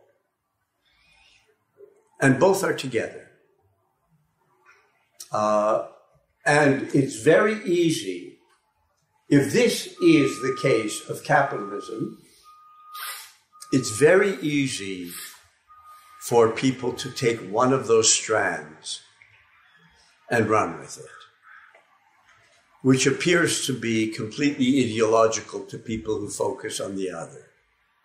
So either the great progress, we all now can carry computers in our pocket, versus the enormous increases in inequality that have characterized the past 40, 50 years. And Marx is saying that it's both.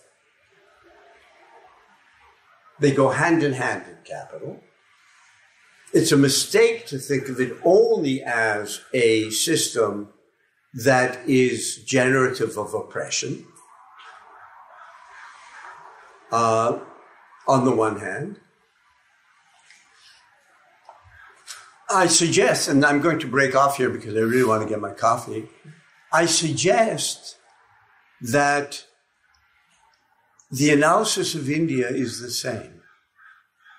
There is no going outside. And what the British are doing is they are both pulling India in and doing so in a way that is oppressive. And I think it's that two-sidedness that makes people uneasy and is, to be frank, and I've got one foot out of the door, for 50 years, progressive discourse has been very strongly colored, and very understandably so, by anti-colonialism. And I think the readings of Marx on India are very much colored by that. You might ask why, we have to read through 1,500 pages before we get to the level of price. And one of the things that he says here explicitly, which I think creates a lot of problems for certain kinds of radical political economists,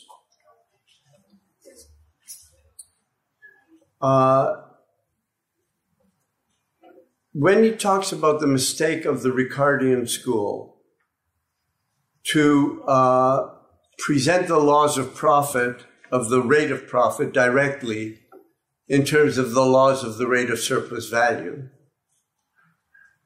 he then goes on to say that if we begin analytically with the rate of profit, we can't establish any determinate relationship between the excess of the sale price of commodity over its cost price, and the part of capital laid out in wages.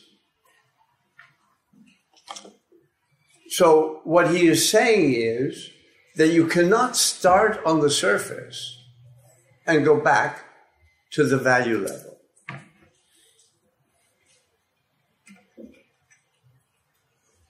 Which makes it difficult, I think, for researchers.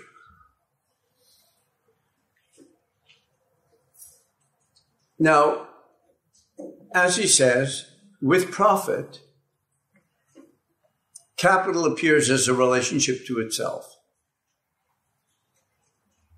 And then he uses very Hegelian language. He says it's a relationship in which it is distinguished as an original sum of values from another new value it posits.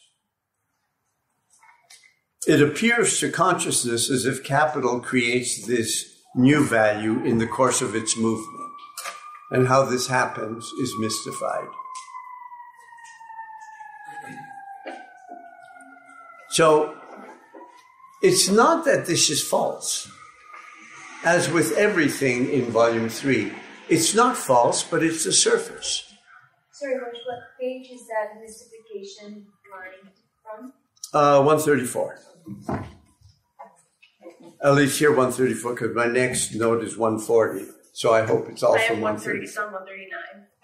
You have a 139? Oh, yes, I'm sorry. I couldn't read my own writing.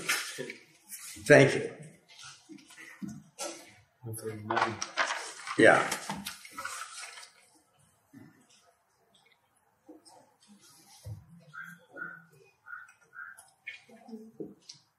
I also want to draw, he's preparing us for something. I want to draw your attention to the beginning of chapter 3, where after he does a few little equations, he says it follows that the rate of profit is always smaller than the rate of surplus value, since variable capital is always, that's V, is always smaller than C. Right? Now, he just says that, and you say, well, yeah, sure.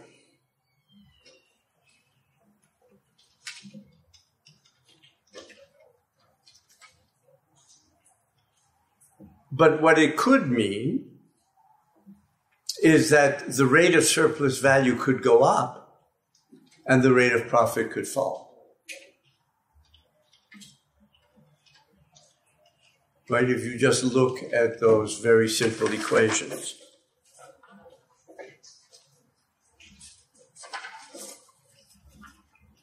So remember that when we get to then talk specifically about the tendency of the rate of profit to fall.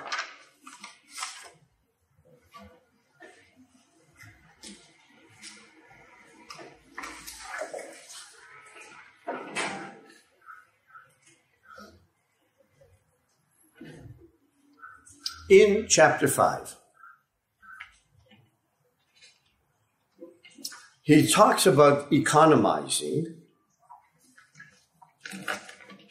in terms of waste, in terms of means of production. And he talks about the fanaticism of capitalists for economizing the means of production becomes comprehensible just in terms of profit. He then comes up with something that sounds very traditional. And there are several statements here that are quite traditional. Around page 176, he says, the discipline that the capitalist exerts over the combined workers would become superfluous in a state of society where the workers worked on their own account. Right? So that's traditional in the sense that it sounds as if you had the workers combined working on their own account, without the capitalist, this is what he's aiming for. And whenever he talks about distribution, that is the way he speaks, with one exception that I want to point out to you.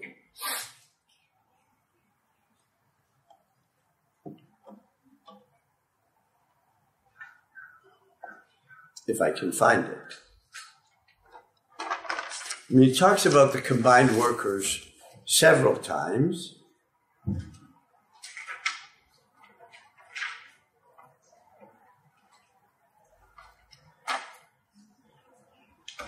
He then talks about, I believe I mentioned this last time, if you move to page 182, and this recapitulates something that I said last time. He says, in fact, it is only through the most tremendous waste of individual development that the development of humanity in general is secured and accomplished. In that epoch of history that directly precedes the conscious reconstruction of human history. There are two things that I want to draw your attention to with this quote. One is, as I mentioned in the first half of our class, the double-sidedness of development. Right? Tremendous waste of individual development of humanity. Work together in capitalism. But there's an additional dimension, and that is, one could argue that the great accomplishments of earlier complex forms of social life also depended on a waste of individual development. I think one could make a very good case for that. The difference is, first of all, the level of development of humanity that capitalism generates. But the second is, he calls it the epoch of history that directly precedes the conscious reconstruction of human society. There's something about capitalism for Marx that is generative of, let me just call it, emancipatory society. That is not the case of other forms of exploitation.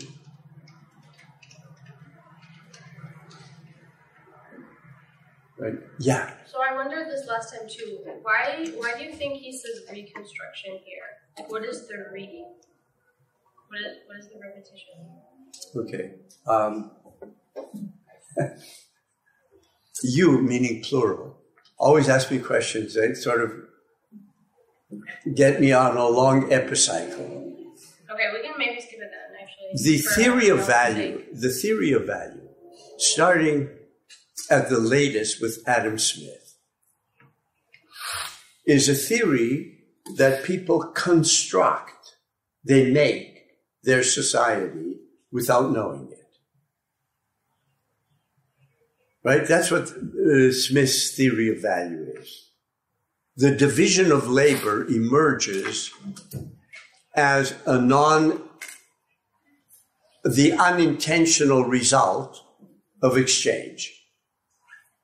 People don't sit down to decide the division of labor. And the division of labor for Smith is the structuring principle of society. So what political economy has that economics doesn't is this idea that through their individual actions, people are creating a structure of which they're a part. It is, on the one hand, a rejection of classical political philosophy of the 17th, 18th, and 19th centuries, particularly social contract theory, that people get together and decide how they want to live. Right? So if politics is the realm of conscious decisions in this term, the study of society is the study of regularities that are effected by human beings without it being the result of their conscious intention. This is all in Adam Smith, incidentally. He's not just the father of the Chicago School of Economics. Once you have the notion of the conscious construction of society,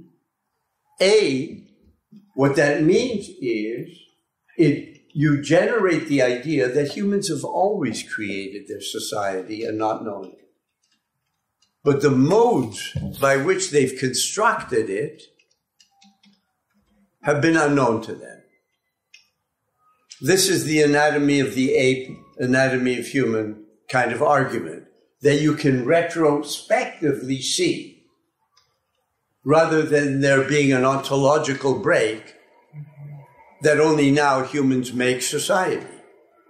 They make it unconsciously. And the insight, retrospectively, is they've always made it unconsciously. A.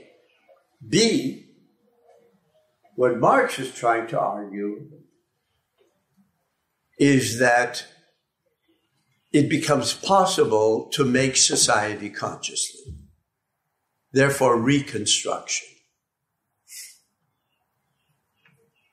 It has always been constructed according to political economy, but not in this vague sense of social constructivism.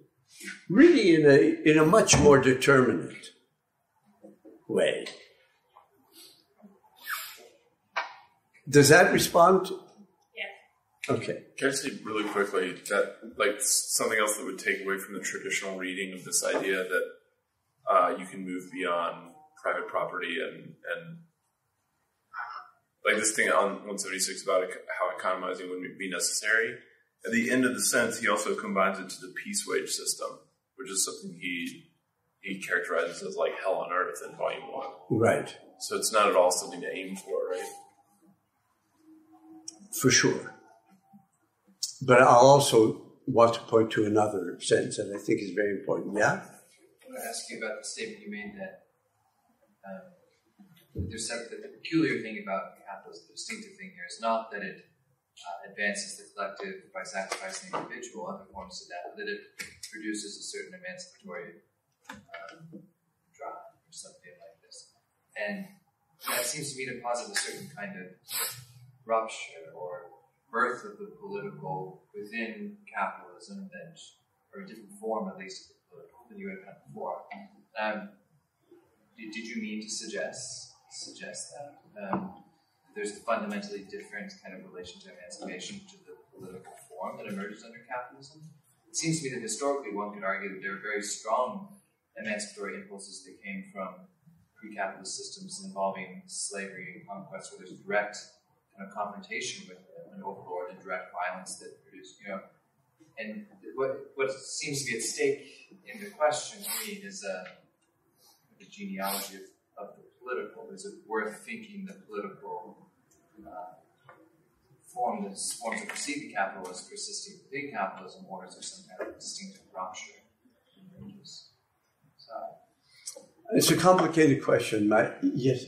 No, I just wanted to say that I think your question misleadingly uses or reframes what Moishe said as an emancipatory drive. I don't think the argument that Marx is about a society that has a different kind of emancipatory drive, but I think that it is the idea that for Marx, capitalism is generative of the conditions of possibility of a society that can emancipate under different conditions, partly because it's a society that can reflect on the fact that it produces itself unconsciously, and that I do think that is a transformation of the field of politics under conditions of capitalism that Marx is positing, or at least in Moishe's reading, it seems to me.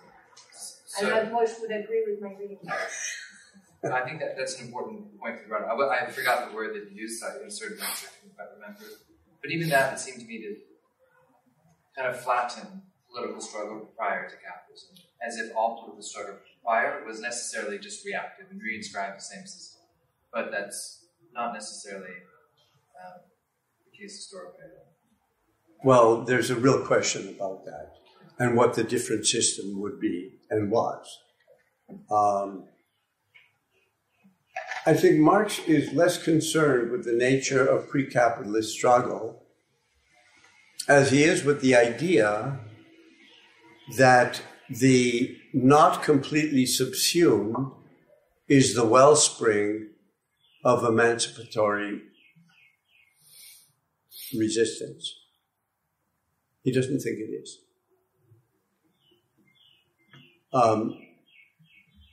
Not that you don't have to disparage the people involved, but to say one of the strengths, I think, of the theory he was trying to develop was that some struggles end up being losing propositions.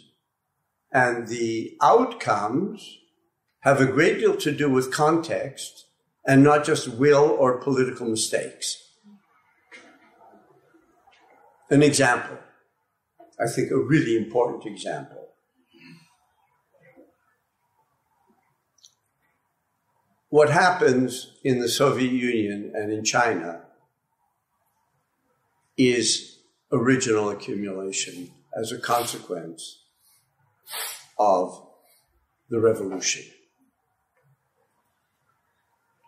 From the standpoint of the 21st century, and maybe with, getting beyond the Manichaeanism of the post-1917 world, what was created was not socialism as the beyond of capitalism, but an alternate mode of capital accumulation, which may have been, one could argue, really the only way in which capital could be accumulated in a semi-peripheral country. And that what is involved is really the accumulation of capital. And maybe it would have been, this is me now, maybe it would have been a little less terroristic if it would have admitted to itself what it was doing. That it wasn't socialism as a beyond. And what you got was increasingly a spatial metaphor replaced a temporal one. You had the socialist camp and the imperialist camp. Then, of course, with China, then we had two imperialism. You had social imperialism, and then you had China. And which is why, I've said several times in the course, it's not enough to look for the revolutionary subject. What's important is to find out what the consequence of a revolution is, regardless of who the revolutionary subject is. The revolutionary masses in 1917, as well as in the 40s in China, were mainly peasants. What emerged, however, was not something they wanted. Was not something they wanted, but I think a very clear-eyed analysis would have said the idea of just land distribution and each person owning their own plot was not going to happen. And I mean, it could be tried for a while. You could argue that that's something that Bukharin kind of pushed in the mid 1920s. But that the nature of the context was such that it was essentially accumulation or it's over. The emphatic notion of history that's involved really is not a notion of a grand narrative as the post-structuralists would have it, but that's because they were all schooled in the Communist Party, which had this grand narrative. I mean, all of them, Foucault, Lyotard, all of them learned their capital in the Communist Party, where you had slavery to feudalism to capitalism. This is the iron law of history. There's no iron law of history. There are, however, serious constraints and imperatives in global capital. They are historically specific. This isn't history starting with the expulsion from the garden.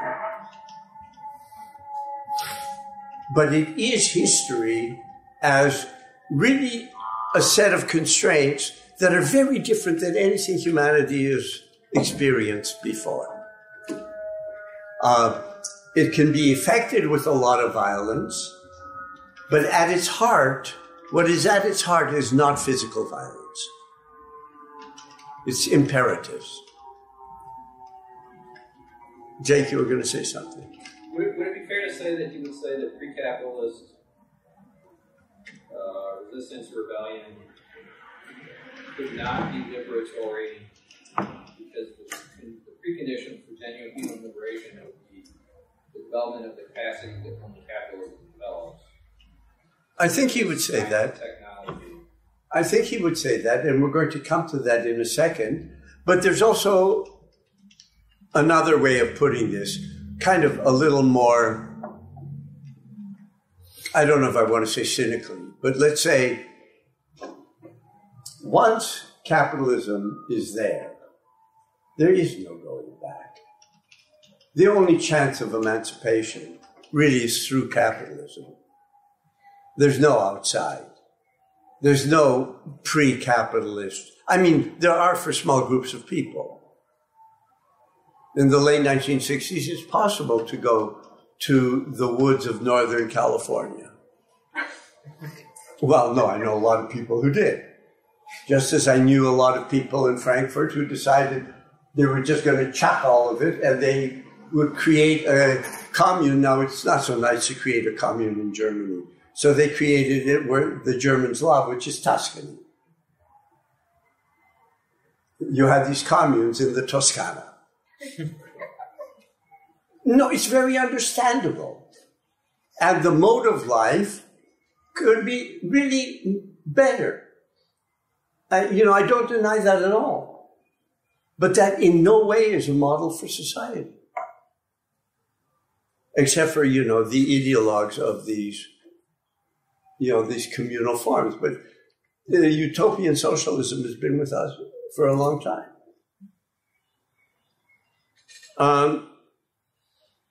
There's one thread that I forgot, but that's par for the course. I mean, can we go back to the passage on 176?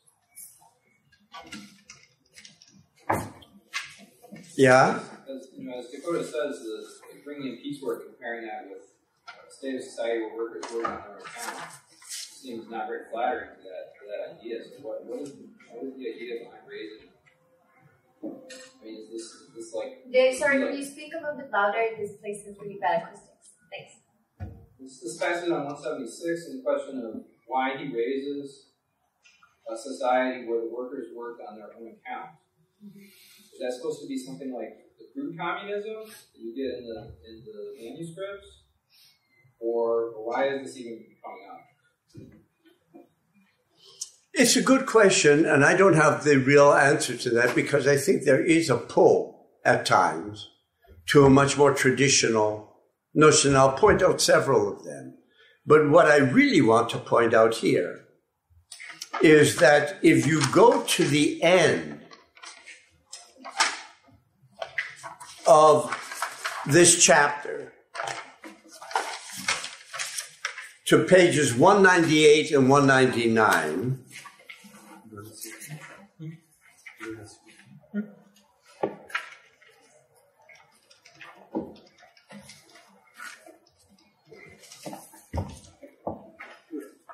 okay, I've been going from my notes, so maybe the rest of you are going from the book, so maybe I should go to the book.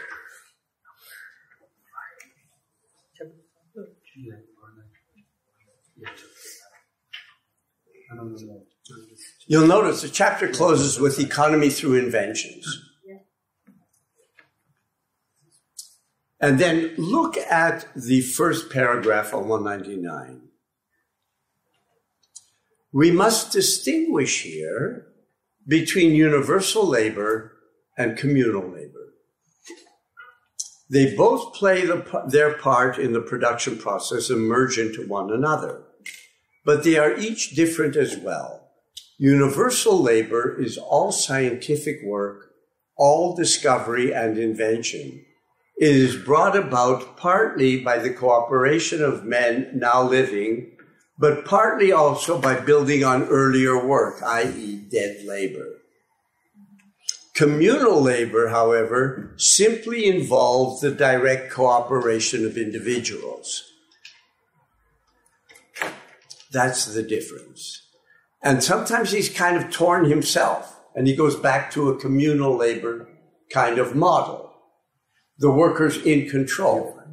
But the general thrust of his argument is that capitalism generates universal labor, generally social labor, as it empties individual labor of content. So in a funny way, the locus of this formless, creative dimension of labor becomes dead labor, not living labor. But the dead labor cannot be grasped in value terms. Value is a measure of living labor. Another reason why it's a mistake to think that what we've got is a theory of wealth here. So I think that's really important, this distinction between universal and communal. Because there are times when he says, you know, if things were under the control of the direct control of the workers, it would be a lot better. Well, it might be, but that's not really the thrust of the theory. The thrust of the theory is that universal labor supplants what has become living labor. That is, it allows for a completely redefinition of labor. And if it does that,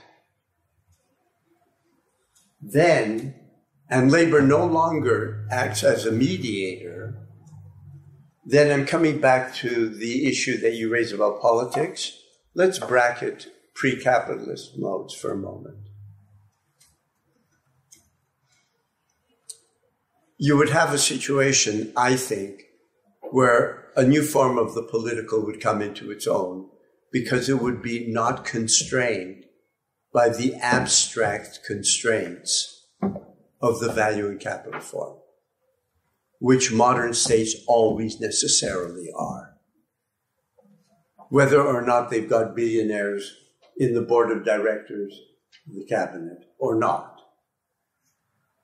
That just makes it overt. But modern states always are subject to the imperatives and constraints of capital. Always. Which means that instead of viewing the political as being just another realm, you've got the social, the economic, the political. If you see them together, the nature of the political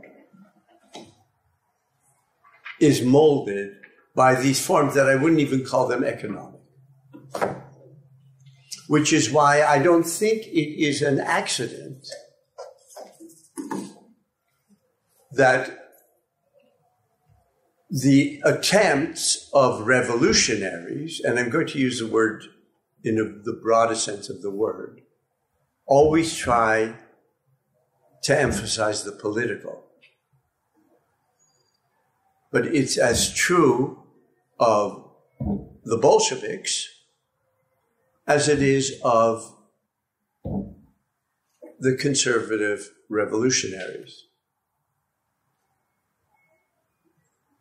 Carl Schmitt, for example. And in both cases, with reference to this theory, they're illusory.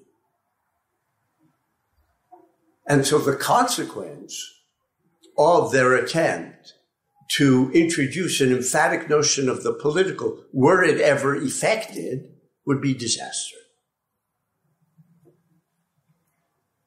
Because, in fact, this just doesn't disappear. So that I think within this framework, the overcoming of capital allows for the freeing of the political. Not that the political can now mold everything in a decisionist way, in its own image. And there is a certain degree of decisionism in the Bolsheviks, It's not only decisionism of the right. Yeah, and both of them, of course, are against bourgeois domination, however that's understood. And they understand it differently. And both of them, interestingly enough, I think also, more subtly with the Bolsheviks over time, substitute space for time.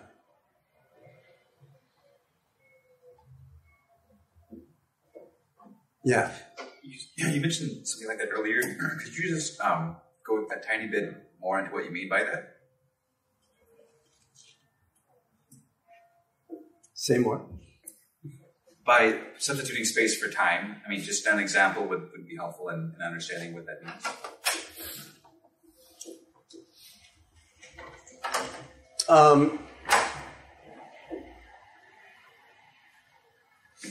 What is the notion of, let's say, German radical conservatives about how Germany acquires its place in the world? Soil. And what does soil mean? Where is soil? It's spatial, it's on the ground. Yeah, but it's not just on the ground.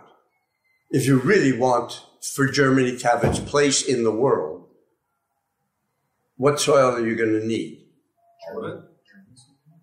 No, not German soil. You're going to need the soil of the East. You're going to need the soil of the East, and if you look at, as some of you may know, I hope, after the Bolshevik Revolution, the front against the Germans collapsed, of course, in the East. The Bolsheviks sue for peace. That's part of what made them popular, because the population just didn't want the war anymore. So they meet with the German general staff in a place called Brest-Litovsk.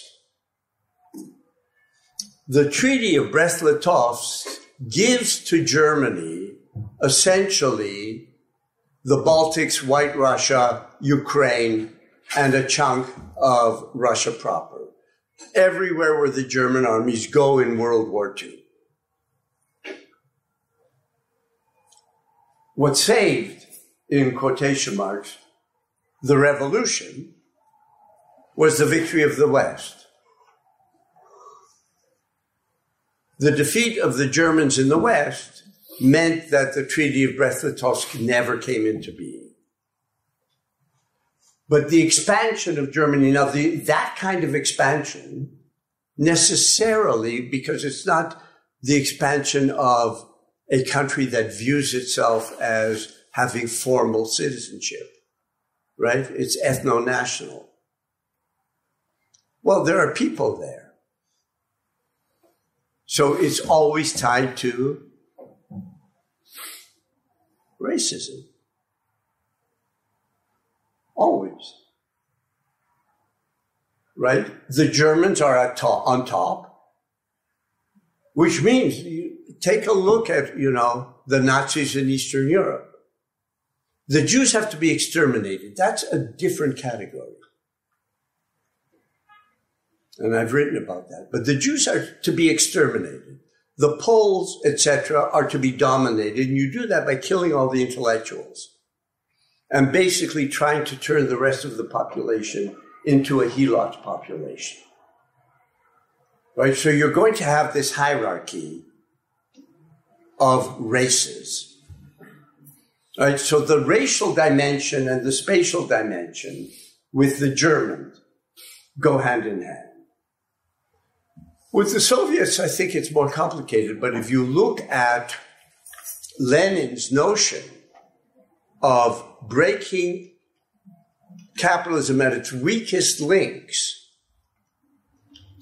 and then you have the Congress of the Peoples of the East in Baku, I think it's 1920, is that right? Does anybody know? Am I the only one who knows of this kind of arcane stuff? You really should know this. So the Bolsheviks have this World Congress of people from Eastern Asia, Central Asia, South Asia, the Middle East. And all of it is to break the bonds of imperialism. But breaking the bonds of imperialism becomes seen increasingly in spatial terms. So then you can map out where you have revolutions and where you don't. Which parts of the world become red and which remain blue, which is the way the colors should be. The Americans, as usual, have it kind of backwards. I have no idea why and how. Suddenly that red means right wing and blue means progressive. Everybody else, and for centuries, has coded those colors exactly in the opposite way. But it's American uniqueness. Yeah? I have a quick answer to that. It used to switch every election where each network would choose a color for Republicans and Democrats. But during the 2000 election, because there was so much extra coverage after the election, that's where it was established that the Republicans would be red and the Democrats would be blue. I know, but it takes an amazing amount of insularity to even come up with that. I mean, an astonishing amount. And this is supposedly the media, who know, I'll stop the expletive, nothing about the world. So in this spatialization that you're outlining, where's the replacement of the temporal? Because socialism no longer becomes the beyond of capitalism. It becomes the alternative system, really occupying the same historical frame. So it's the acceptance of socialism in a single country. It starts from socialism in a single country is, of course, part of that. You know, where I think Trotsky's notion is much more fluid and still retains much more of that temporal dimension because, of course, the revolution in Russia was supposed to be the spark. Right? It was not supposed to be the end in itself. It was the spark. And one of the major Soviet publications, Iskra, the spark. It was supposed to spark a revolution in the West. The uprisings in the West, mainly in Germany. Well, no, you have a Hungarian Soviet. You have a Munich Soviet. They're put down. And then the question is, so what happens? I mean, there is a revolutionary period, 1918 to 1923. 1923, the uprising in Hamburg, it's over.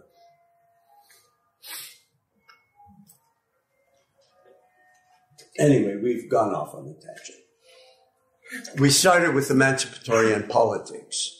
And I think that has to be tied to his notion of a beyond of capitalism. And the beyond is a fundamental transformation of everyday activity, but also at the same time, and this is the double character of labor, the kinds of compulsions exerted by labor as a socially mediating activity. And he sort of returns to this, I was happy to see, because I didn't notice it before. On page 182, he says, since the whole of the economizing we are discussing here arises from the social character of labor, it is in fact precisely the immediately social character of labor that produces this waste of the worker's life and health. So that sounds like a paradox. The immediately social character of labor produces the waste of the individual's life and health. And so I remembered, and I believe I mentioned this in the last class, if you go back to chapter 1 of volume 1 of Capital, when he introduces what he calls the value form, because the commodity as the duality of use, value, and value, that duality is expressed in an externalization. money becomes the expression of the value dimension of the commodity, and the commodity can appear to be a thing. Right? So the duality is externalized. And what he says is, when he starts talking about the externalization, he calls it the equivalent form. And he says there are three peculiarities of the equivalent form. One is that use value becomes the form of appearance of its opposite, value. So value becomes expressed in the use value of another commodity. Concrete labor becomes the form of appearance of its opposite, abstract human labor. And private labor takes the form of its opposite, labor in its immediately social form. So that's where he uses exactly the same language. The immediate social form of labor is not a bunch of us working together. It's labor as a social mediation. Because normally labor is mediated socially. Labor doesn't mediate. It's not immediate. So this was code here for saying that it's precisely abstract human labor that produces the waste of the worker's life and health.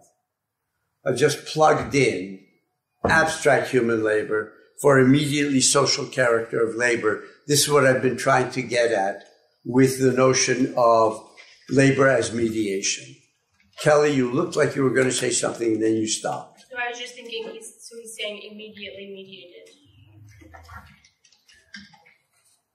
I said that? No, like that would that be another substitute, possible substitution? And what's Yes, because concrete labor is always mediated. Right. Abstract labor is the mediator. So the weirdness of value and labor in capitalism is that they're self-mediating.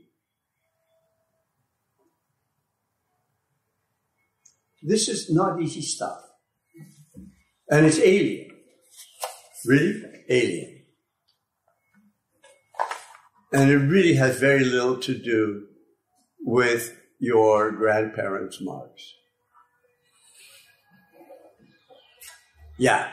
I wonder if you could speak a bit more about this quote from page 182 in relation to something that occurs 2 pages earlier on 180, in which Marx writes, "For all its stinginess, capitalist production is thoroughly wasteful of human material, just as its way of distributing its products through trade and its manner of competition make it very wasteful of material resources, so that it loses for society what it gains for the individual capitalist."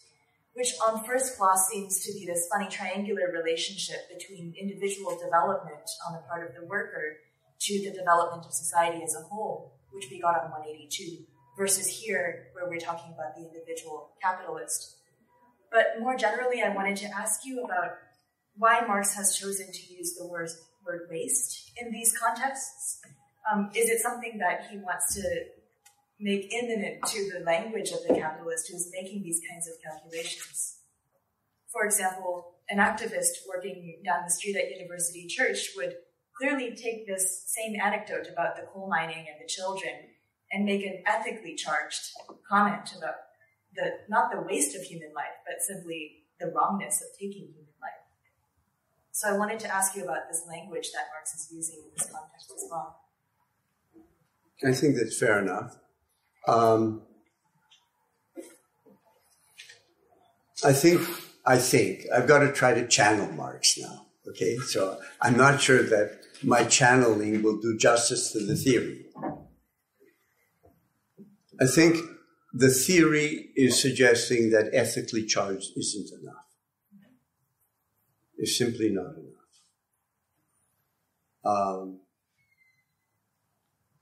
That the way capital works, you can humanize capital, and it's been humanized a great deal. I mean, that's part of, the political struggle going on right now, is the degree to which capital is going to be humanized or not. And the degree to which various attempts, beginning with the New Deal, as flawed as it was, various attempts to humanize capital are going to be reversed, which is on the table. I think that it's different to say that this is an area that should be struggled about empirically than to say this is the way forward. And I think that the theory here, and my judgment, is that we are and have been for 40 years, at a major theoretical impasse. In a sense, so long that one thought of socialism as a society of rational, equitable distribution based on basically industrial labor, humanized by social benefits, that it was possible to think of a continuum between these kinds of everyday struggles and a goal, even though there were enormous political difficulties.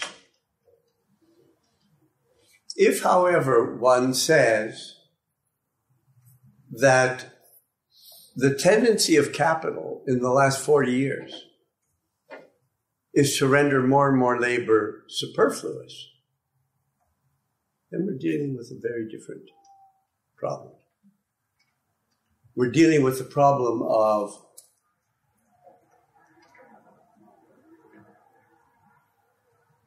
what does that mean politically? Beyond, of course, trying to provide people with, let's say, health care, which becomes more and more necessary almost, as more and more labor becomes superfluous.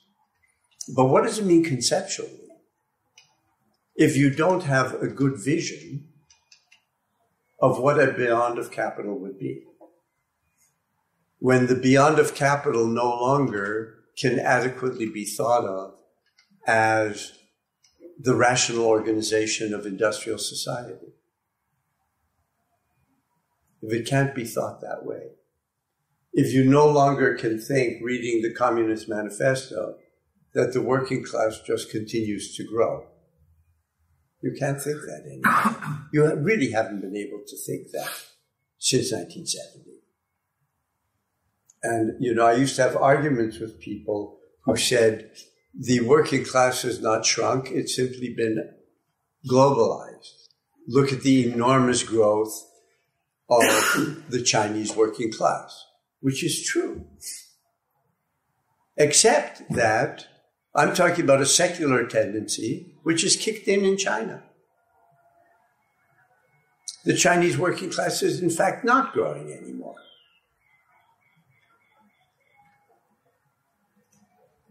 So it seems to me that we're stuck with a real problem because there's more and more of a disconnect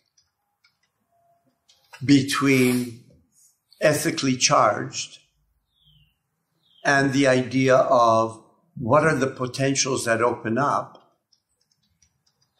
How do you connect those two things? Not every ethically charged, but those that are focused on employment, inclusion. I find it a real problem. I think it's rendered conceptually easier if one imagines that what happened since 1970, which is, of course, partially true, is that the capitalists have basically reversed all the gains that workers made particularly after World War II, seized control, weakened the labor unions. It's not false, but it's very incomplete. It's very incomplete. It doesn't explain, for example, why did this Fordist synthesis post-war end? What people look back to as the golden age of capitalism, which after all was for capitalism a golden age. Rates of productivity and rates of wage increases are much higher in the 40s, the 50s, and the 60s than they have been ever since. All of the Silicon Valley inventions have not changed that.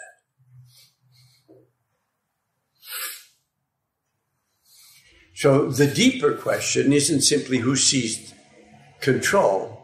I remember trying, and it's very difficult, I think, for a lot of people. I remember there was a panel discussion where I sat between two very unlikely contrahends. One was James Galbraith, who of course is a Keynesian, and the other, what's the name of the guy who developed the efficient market hypothesis? He's here, he's one of the Nobel Prize winners. You know, that the market is always right. The market has perfect knowledge. Fama? Eugene Fama? It's something like that. Well, at any rate. So they're arguing, of course. You have the market is always right, and you have a Keynesian. And in my comments, I said maybe people should think about why it was that Keynesianism was so dominant when it was, so dominant that somebody like Milton Friedman was just seen as kind of this aberrant figure wandering in the desert. And that then it becomes totally reversed. And to see a living, breathing Keynesian is like suddenly discovering a species that you thought was extinct. And instead, everybody knows the market and the market and the market. So I said, why was there that shift? One thought, of course, the better theory won out. And the other thought that there was a kind of a coup. And the worst theory grabbed the centers of academic power, but neither of them really understood what I was trying to say about the theory and its context, which of course depressed me. But it's a depression I'm, alas, kind of used to.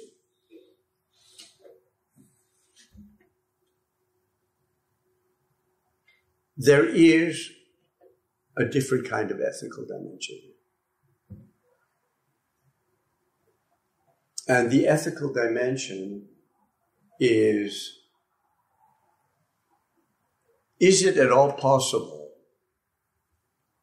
for humans to appropriate the enormous socially general knowledge that has been developed under capitalism in a way that allows for a form of life that is fulfilling for each individual. And that ultimately has to be the goal. Ultimately, that doesn't mean in every immediacy. That doesn't mean that you ignore all actually existing social problems and wait for, then it's a little too much like waiting for the rapture. It's not millenarian. Yeah. It's just a question about word usage. I notice whenever you say the word secular, you're using it in a different fashion than we usually do. And I think somebody asked you about it last time. So I went to Wikipedia. One of the meanings of it is of a generation or temporal, which makes a lot of sense given this class. So whenever you say something has a secular tendency, do you just mean that it comes to a stop? No, the opposite. It's a long-range tendency, secular. That's what the word really means. It doesn't mean the opposite of religious. It says here it means a span of about 100 years. It's way longer. Longer. That's, span of 100 years. Who wrote that?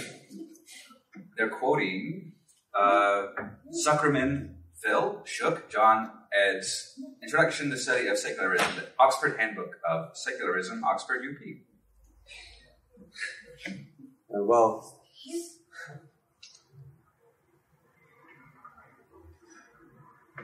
I'm trying to think. I'm not sure about this etymologically. I think that secula originally was associated with century. Yeah. However, secular tendency is something that somebody like Brodel, Ferdinand Brodel, the talker. I hope you've heard of him. You may not have read him, but I hope you've heard of him. Really long-range tendencies. Or what he called the longue durée. So it doesn't just mean within the century. So when I say secular, I just mean very long-term, which means that you don't relate every single bump in the curve to it. But that's the long-range tendency. The long-range tendency of capital, for Marx, is, if we go back to page 180,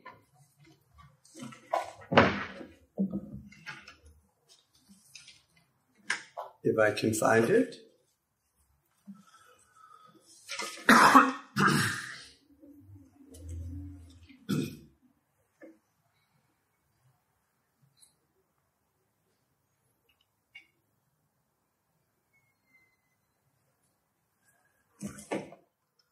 Okay, look about 5/6 of the way down the page. If the value of commodities is determined by the necessary labor time contained in them, and not simply by labor time as such, it is capital that first makes a reality of this mode of determination and immediately goes on to reduce continually the labor socially necessary for the production of a commodity. See, it's so easy to pass over stuff like statements like that really should kind of like shine out of the page. It's very easy. Now, what he's saying is, capitalism, on the one hand, constitutes the category of socially necessary labor time. And yet, so socially necessary labor time creates value, right? The form of wealth intrinsic to capitalism is value, right? So the expenditure of socially necessary labor time is a condition for the existence of capital. That's A. B, at one and the same time, capital is reducing socially necessary labor time. This is, if you can purge it from its Stalinist and Maoist meaning, this is what contradiction means. It's a word that's really, unfortunately, become debased. This is contradictory. Capitalism is based on the expenditure of socially necessary labor time. Capitalism reduces socially necessary labor time. That's what's known as a contradiction.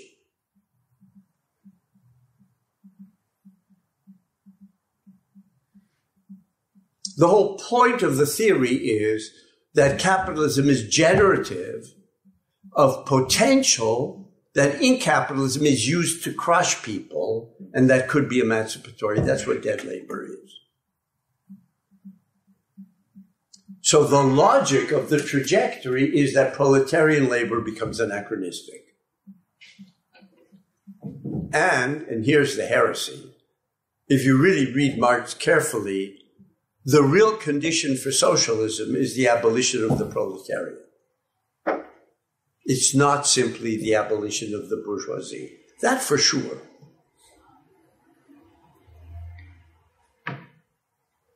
And that is a very difficult goal to conceptualize. That's what I'm trying to say. It's a political challenge, and it hasn't been met since I was your age, where it became evident that something like this was required. There are reasons why social democracy and communism, they just lost the appeal that they did. People, yes, Cody. Just there's a little piece in Volume 1 where he makes a similar statement to what we were talking about before about if the workers worked on their own account, where he says, and they were satisfied to still remain workers. Yes. And I happen to think that he did not change his mind from the time in 1844, in writing the early manuscripts. His critique of Proudhon, who, after all, was the major socialist thinker of the 1840s. Proudhon promulgated what he called the equality of wages, which a lot of people have misunderstood. They think he meant that all workers should get the same wage. And what Proudhon meant is that you abolish private property and everybody in society gets the same wage. Worker, manager, doctor, lawyer, everybody gets the same wage. And Marx rejects that. As in his language of 1844, as generalizing alienation rather than abolishing it.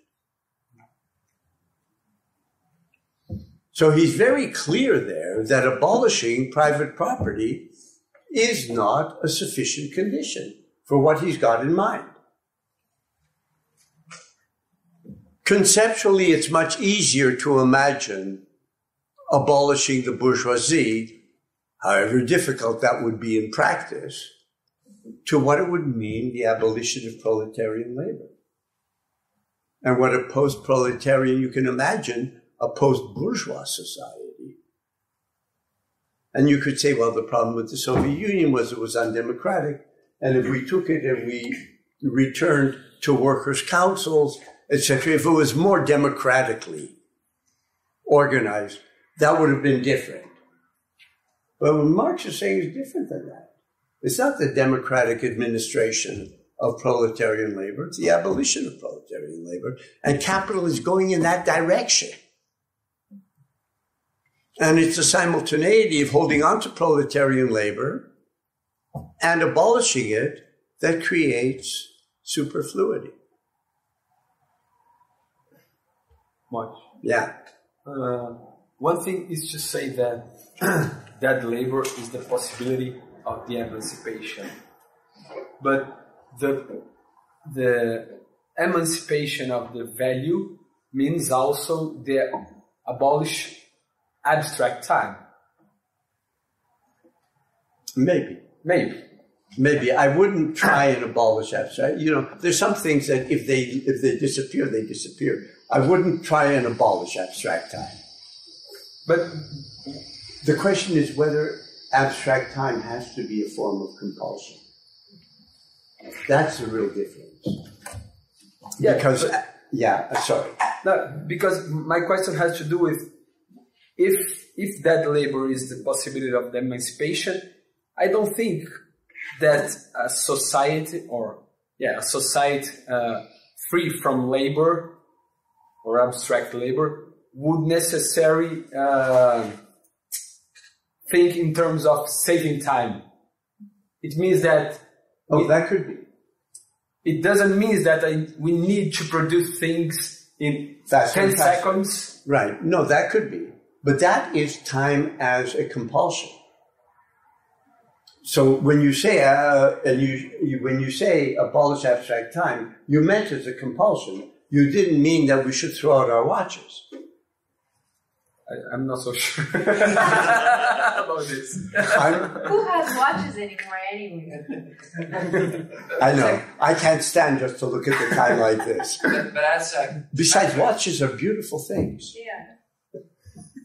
the point you're making is that abstract time is interwoven with technology, right? So that is that part of what you're saying? So that you couldn't really abolish abstract time even after emancipation, and that the emancipation would be predicated on the persistence of abstract time as that which sustains other temporal possibilities, perhaps.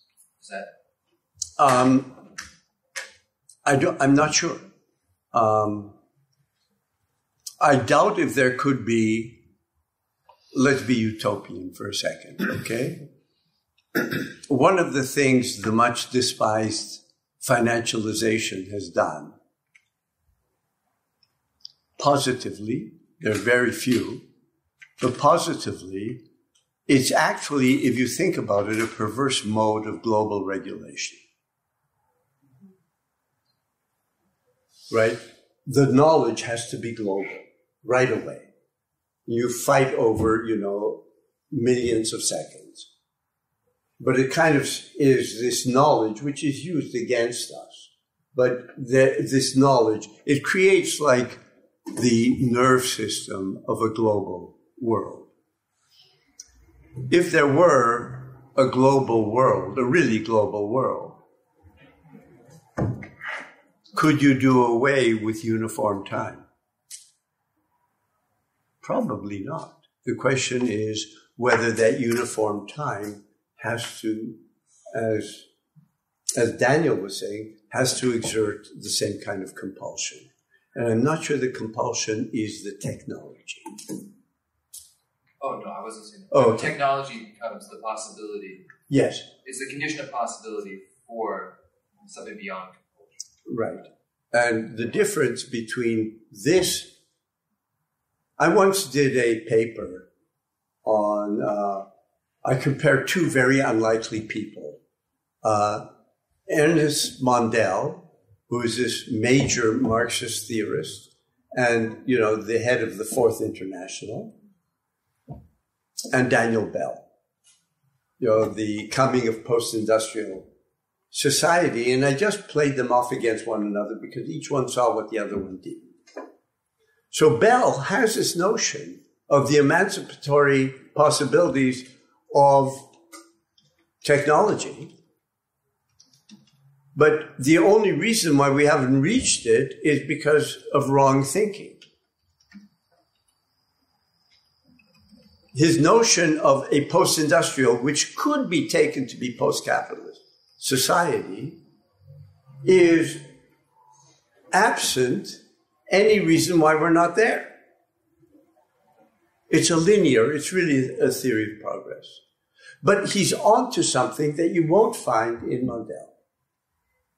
So Mandel really has a very strong sense of capital as break, but not the beyond. So I found it useful to kind of, play off these two theorists against one another. What is the title? Do you remember? Theorizing the Contemporary World. No, this is about Brenner and Harvey. No, it's not about Brenner and Harvey. Yeah, that's a different article. That's a different. Yeah, which I'm not happy with. I did it too quickly. No, this is a very long article. And it's in contemporary, current something of contemporary social sciences. Okay.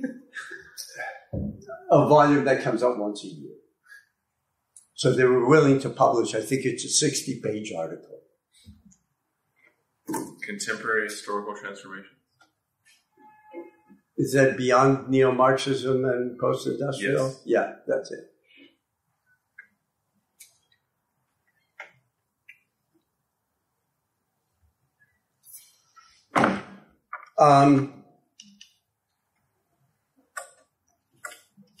Again, his distinction between universal labor and communal labor, I think, is very, very important. Because there will be times where he'll just talk about the workers together coordinating stuff. Kelly. Yeah, it's interesting that in the German that it's general, not universal. Allgemein. Yeah. Yeah, but allgemein. Okay, I'm happy with. Well, no, I'm only raising this point because there are other English language concepts with general, such as general intellect, so. He could have used general, and I think it's in the translated. And I think the general intellect,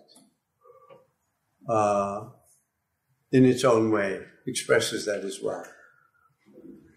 It's just that if I remember correctly, and you're probably more familiar with operaisme than I am, the general intellect remains tied to the working class.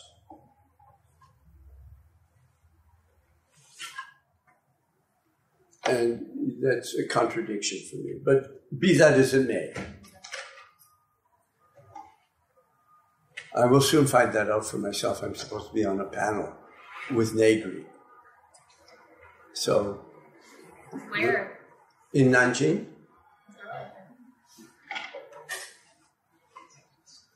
It's a place where people like Negri and I can, get together.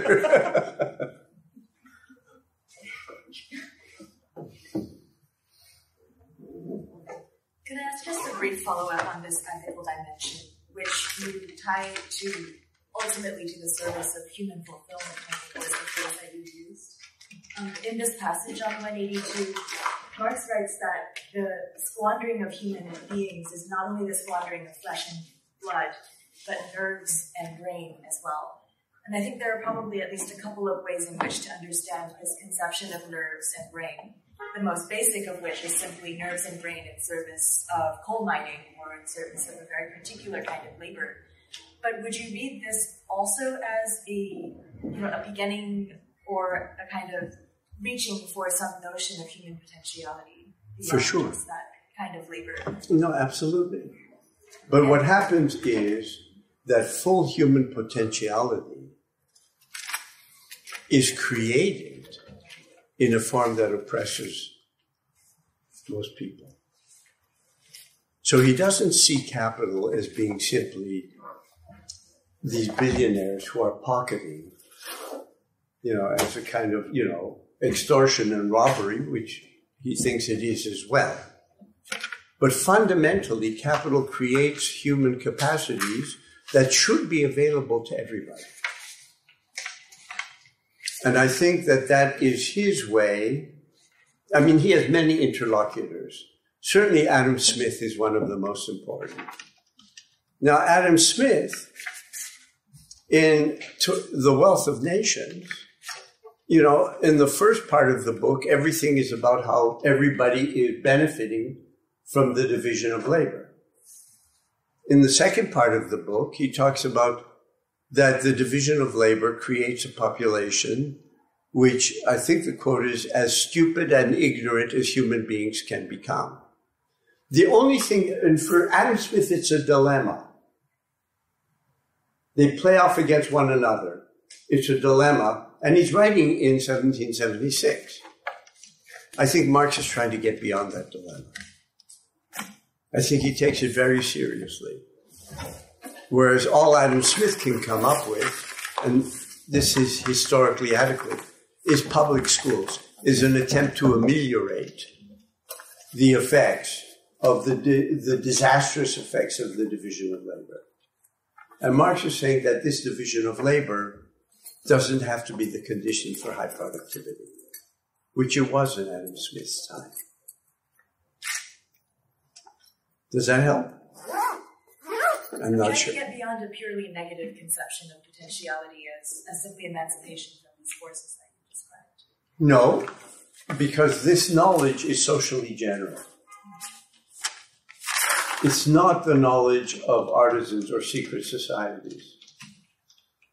It's socially general, and the question is it even conceivable to have a society where that socially general knowledge is available to individuals, and not just in the sense of their consumption, like everybody has an iPhone or some sort of smartphone. You know, it's really quite remarkable. You know, you read stories of, you know, refugees who are in contact with one another with, you know, WhatsApp. So that technology is available to them, but that's not really what Marx had in mind. It's not the question of the availability as a piece of consumption, but the whole transformation of labor and therefore of life, is I think what he's talking about.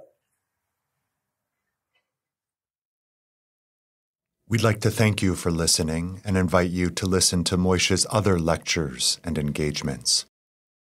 What follows is a lecture given by Moishe Postone on May 17, 2017, in his Capital Seminar at the University of Chicago. This lecture covers Capital, Volume 3. Now, at the beginning, you read the first couple chapters of this, and it's very unclear, I think, what he's trying to do. Other than he says that in dealing with profit as being separable from value, he's trying to do several things at once. One is, as he says, he's moving stepwise to the surface of society. So it clarifies for us methodologically that what was developed in Volume 1 is not the surface of society and does not really delineate the immediate, let's say, factors which generate responses on the part of social actors, especially the capitalists. Profit is a category of the surface in the sense that this is what is available not only to sense perception, but to immediate experience. And people, in the case of the first few chapters here, capitalists, are going to be acting on that basis. He's also trying to deal with a problem that Adam Smith already, in his own way, saw. I hope that most of you are somewhat familiar with the beginnings of Adam Smith's Wealth of Nations.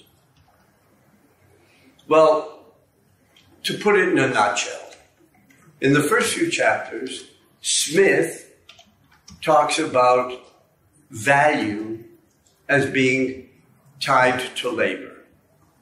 And then as you read the next couple chapters, there's a kind of a tension, and sometimes in two sentences, between whether he means value is a function of the labor expended, or value is a function of how much labor you can command.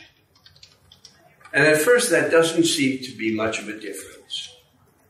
But when he introduces the classes, what he calls the ranks of society, who are the workers, the landlords, and what he calls the stock owners, the capitalists, there are two models, really, and they depend on whether you've got labor command or labor expenditure. If it's labor command, then all of the value is created, if it's labor expenditure, all of the value is created by workers, and the profits of the capitalists and the rent of the landlords are deductions from the total value. However, he has an alternate, which is really that the amount of value created is greater than labor input. So he posits that there are inputs from the landlords and from the capitalists as well. So it's kind of like each class contributes and each pulls back. Now, in a sense, this has been called almost like an ideology of legitimation for the existing order. But in fact, he's trying to address several problems, including the one that Marx tries to address here, which is that the profit of a firm is more dependent on the amount of capital involved than on the composition. By composition, I mean the ratio of variable capital to constant capital, of labor to machinery and raw materials. And Marx is going to try to deal with this while maintaining a consistent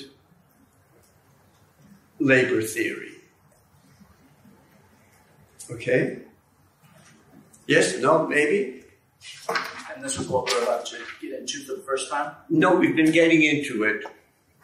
No, for the first chapters of Volume 3. Right?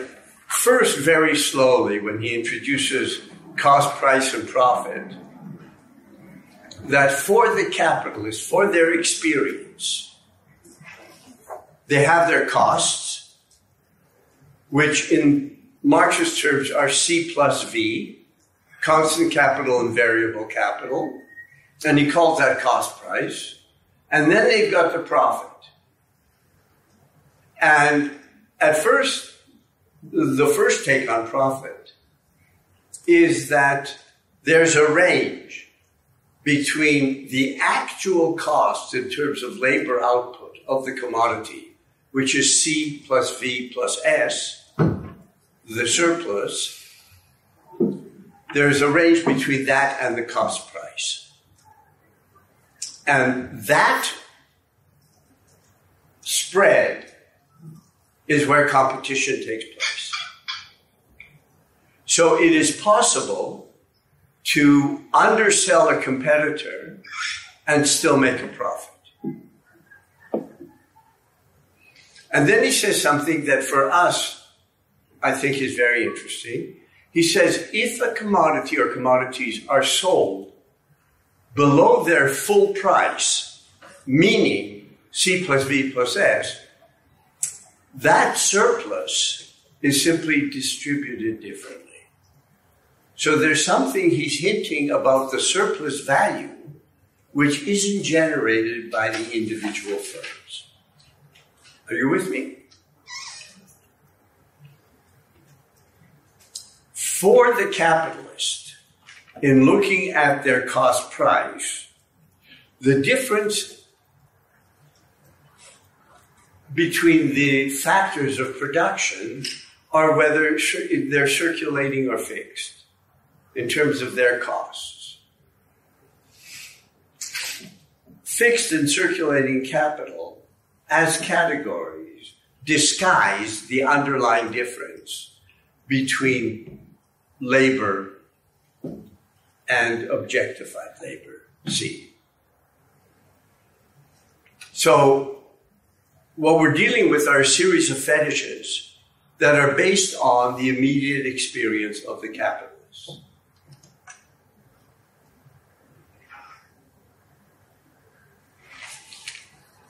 Yeah?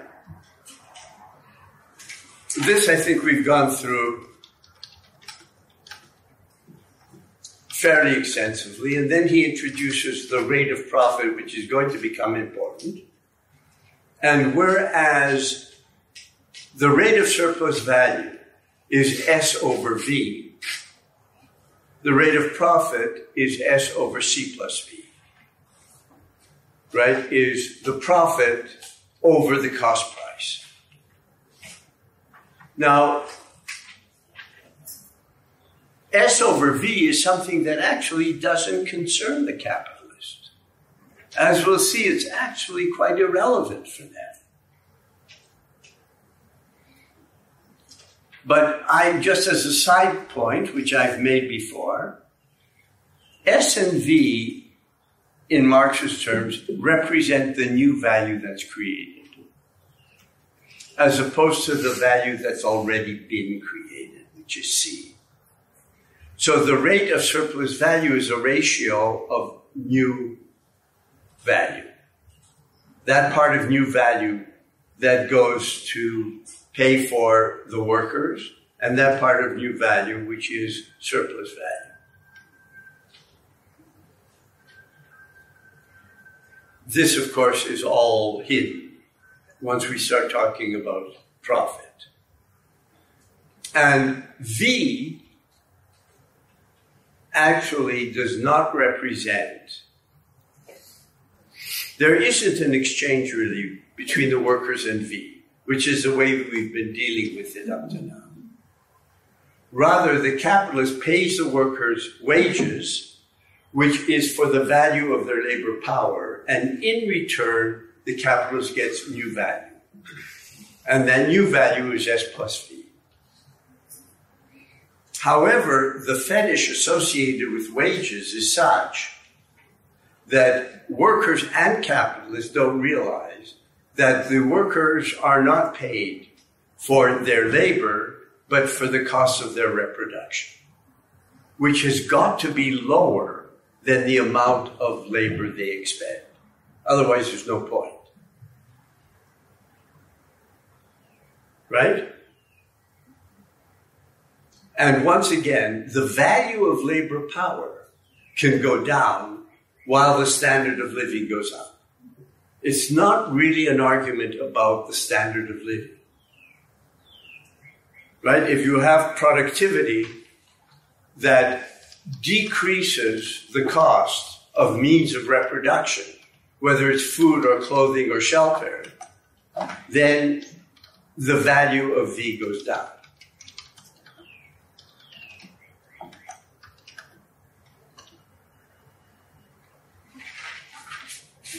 Okay.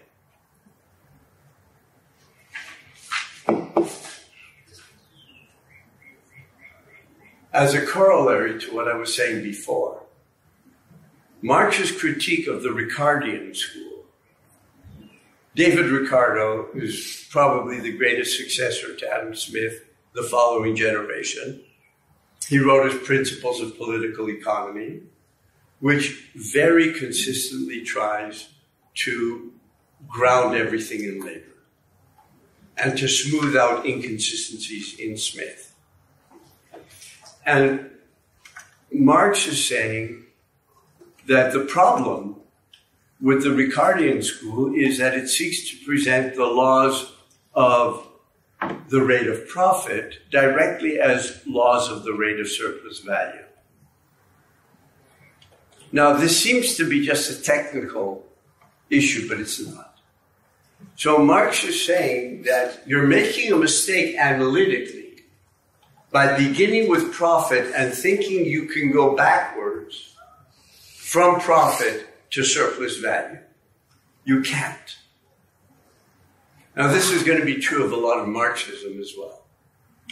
That isn't what value theory is about, as I keep on trying to emphasize. Okay?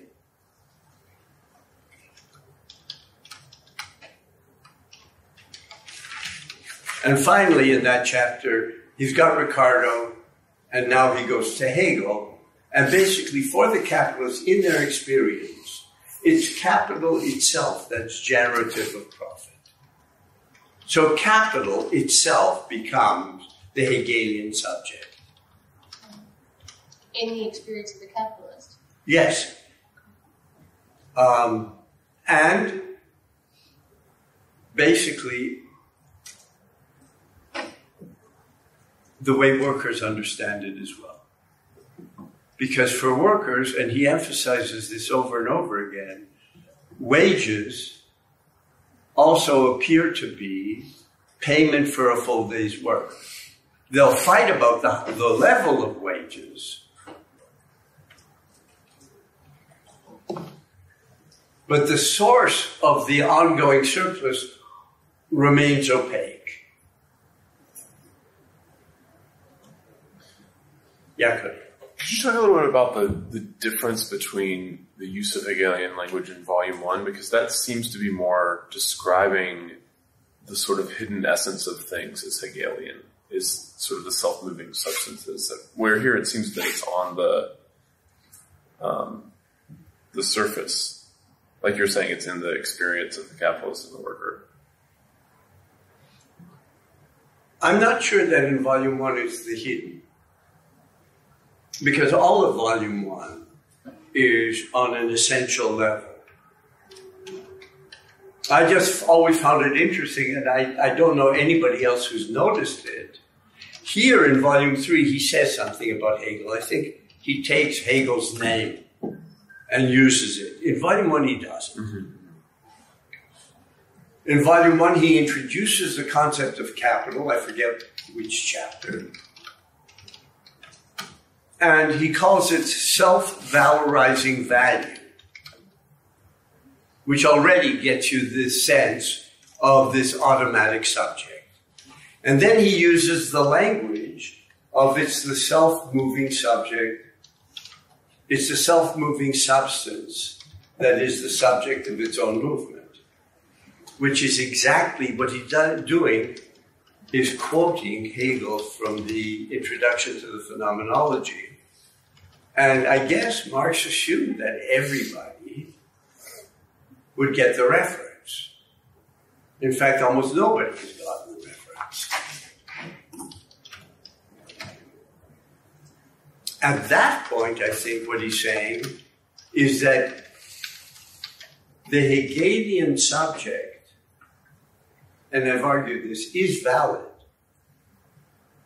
but it's valid only for capitalism.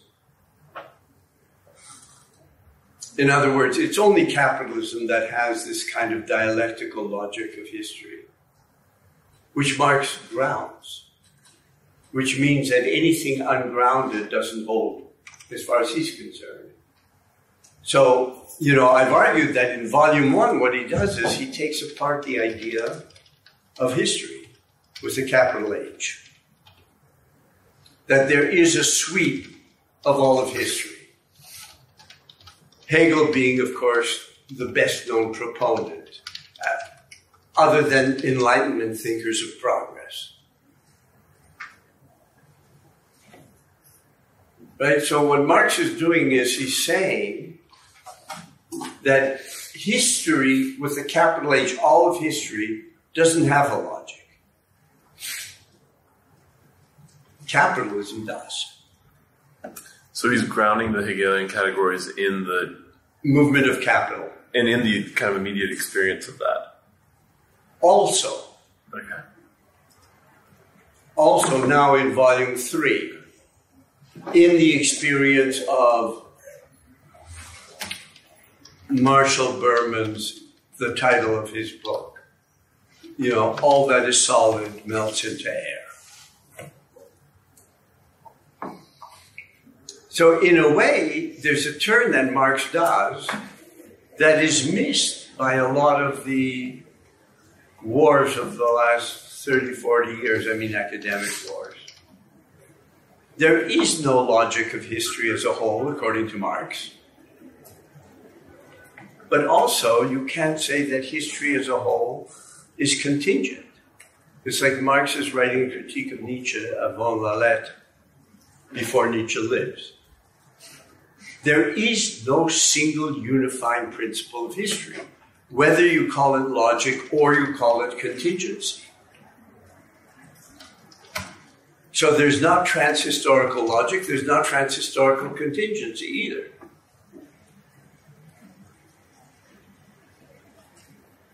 So history becomes bounded. What led to capitalism can be understood retrospectively. But that's very different than assuming that there's a motor that drove feudalism necessarily to capitalism, which then runs into all sorts of problems with comparative history. Right? Now, of course, this was lost because one of the central positions of classical Marxism is the logic to history as a whole.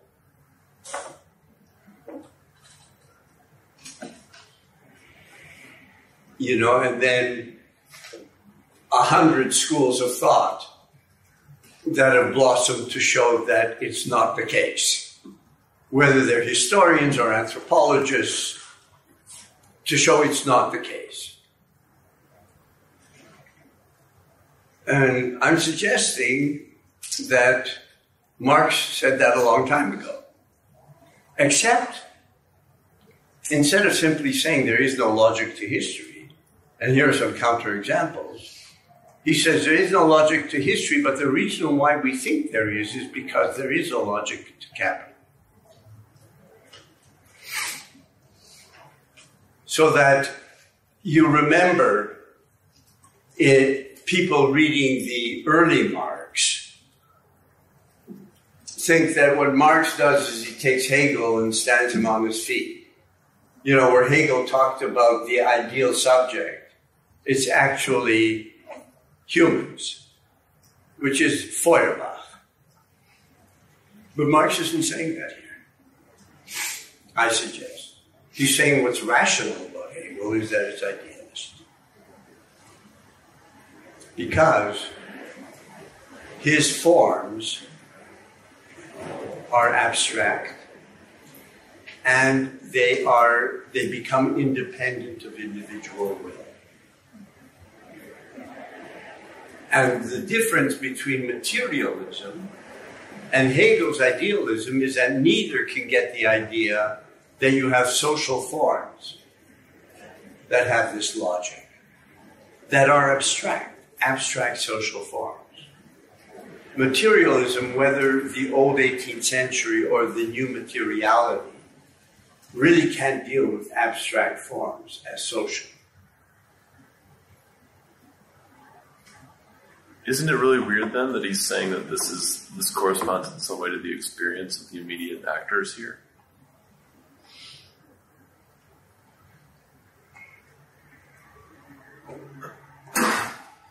Yes and no. It really corresponds to reflection on immediate experience. Because the immediate experience of the actors, in this case the capitalists, is simply your profit within a very short time span. And then you may think, well, there's this great progress of history. You know, and we're going to drive it even further, and we move to Mountain View, you know, or Cupertino, or, you know, some other nice place south of San Francisco, which follows that line. But basically, you have this profit as ongoing, and you don't really, when people step back, it seems as if it's capital that's generative. That's what he's suggesting. So that in profit, capital appears as a relation to itself, he says. Whereas S over V, the C is bracketed, which leads to all sorts of peculiarities. And again, if I may emphasize this, what he is not doing, and what I think a lot of Marxisms do, he is not saying that labor is the source of value and value is always the form of wealth. You know, one of the yes, Charlotte. So,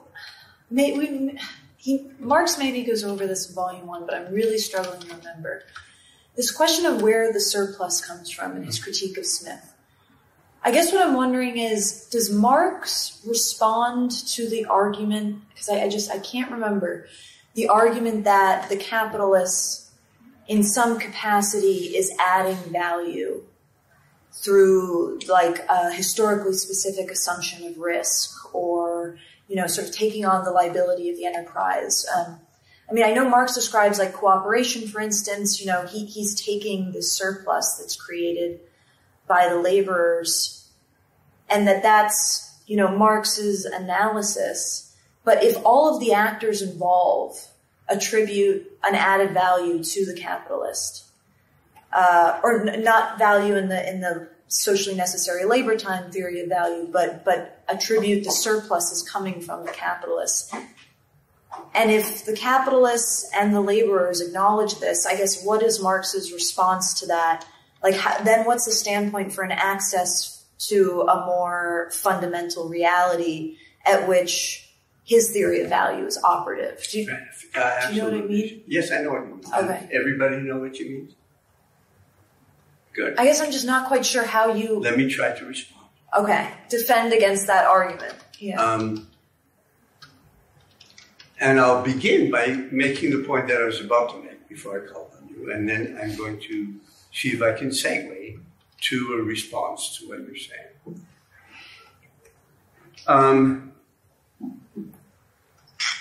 I've repeated really ad nauseum that for Marx, value is historically specific, right? It's not wealth. Now, if I say that value is historically specific to capitalism, that means on the one hand, and this everybody would understand by it, is that before capitalism, societies were not based on value. Or other societies, whether it's pre-capitalist or non-capitalist, wealth is not based on value, and social relations don't have this objectified form. So it's one thing to say that value is historically specific and you look backward. That's easy. But if the theory claims that value really is historically specific, what is the inference, the implication for post-capitalism? The abolition of that. The abolition of that, right? So that if you say value is historically specific to capitalism, that refers not only to what was prior, but also what could be post. Which means, unless you believe, which Marx absolutely did not, in a cataclysmic theory of revolution, that the revolution happens and suddenly everything is dumped into the trash can of history and you start from scratch. I mean, if you do, as Marx said in the German ideology, the whole shit will start from the beginning. I think they translated it as messy business. This, English sensibilities. So if we say that that value remains bounded to capital, and remember, most Marxists don't, but Marx does, and we don't believe in a cataclysmic theory, but rather much more, let's say, to take a page from Hegel's book, that what is generates the possibility of what could be. Okay? So that the future is a potential that is generated by the present. That's one of the things that characterizes capitalism. And it's dynamic. Which means, if you think about it, that the theory has to show that value over time, the secular tendency, is that value becomes anachronistic.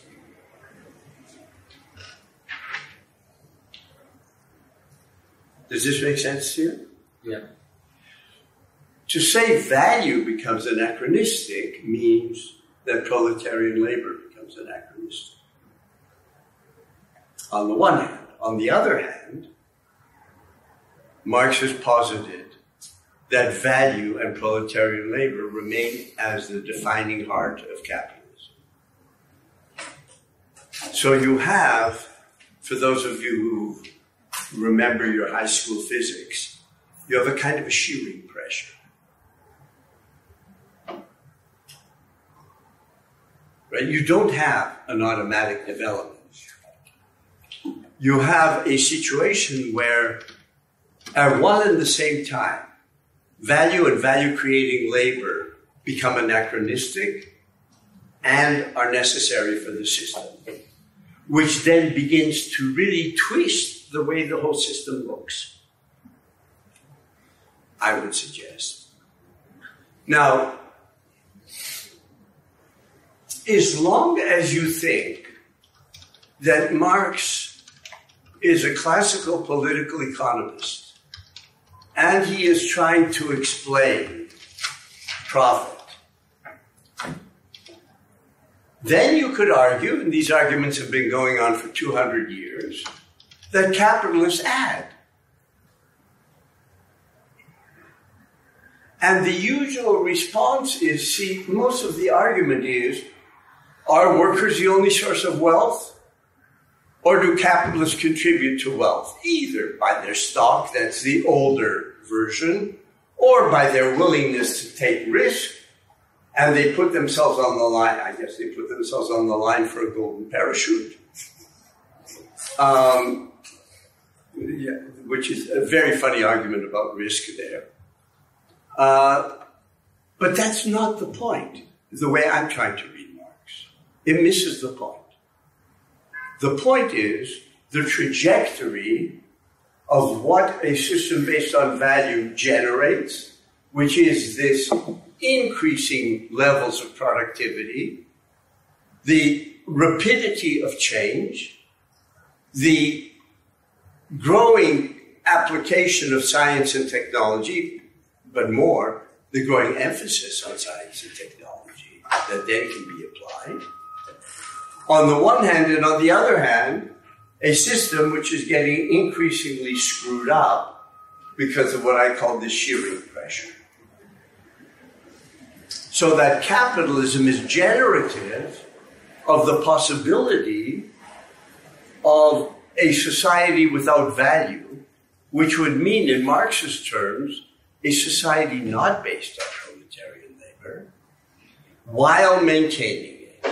And it seems to me, Charlotte, that the kind of position that you presented is in a different conceptual universe. It just isn't concerned with that. As a matter of fact, I don't think that it sees that that's what Marx is concerned with. Oh, I know he's concerned with something that's much more comprehensive. I guess just No, I think it's much less comprehensive is what I'm trying to say. It misses out on the history, on the trajectory. Absolutely. I guess I wonder whether, I mean, I'm just sort of like trying to work through the devil's advocate situation. That's fine. I'm not accusing you of anything. We do not have the sort of the pyre waiting outside. Yeah. I guess whether you can make a similar argument that there's a historically specific, let's maybe settle on mode of assuming risk that is also realized in circulation. And that if this perspective is taken by everyone in society, then how there's an outside that sort of penetrates this other layer and understands value from Marx's labor standpoint. And so I'm trying to think, like, how do you diffuse that argument? I mean, I don't see that explanation for surplus as capturing everything else about the dynamic of capitalism that illustrates these sort of, increasingly anachronistic tendencies, right, destruction, etc. But in terms of just isolated to this critique of where the surplus comes from, if if all the subjects in this world recognize it as such and trade or say an exchange on the understanding that value has been produced. And I guess this is, somewhat analogous to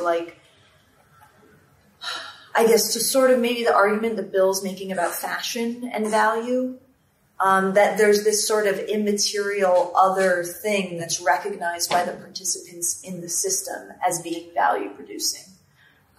Whether that's something like fashion, whether that's something like risk assumption, whatever. And I guess while that theory might not encompass everything that we might be able to benefit from in Marx's understanding of value, I guess I don't really see how you can completely say that that isn't the case. No, it's not that it isn't the case. It's too partial. Yeah. It would be like, for example, one could argue that since 1970, you've had the tendency for industrial labor to freeze and then decline, right?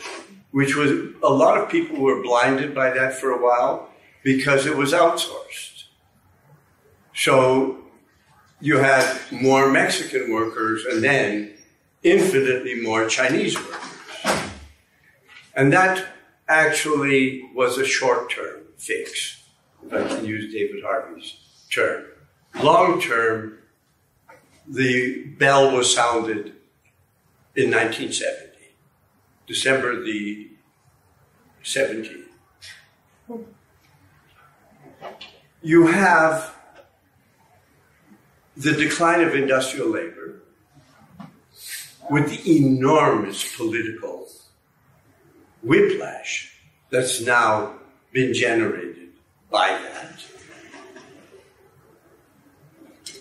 At the same time, you have the switch to financialization. You can't just take one without the other if you're going to understand the epochal change since, let's say, high Fordism. And then you have to think, it seems to me, how are these related? You can't just say, well, in this bubble, this is what appears. The bubble always bursts. It burst in 99, it burst in 2008.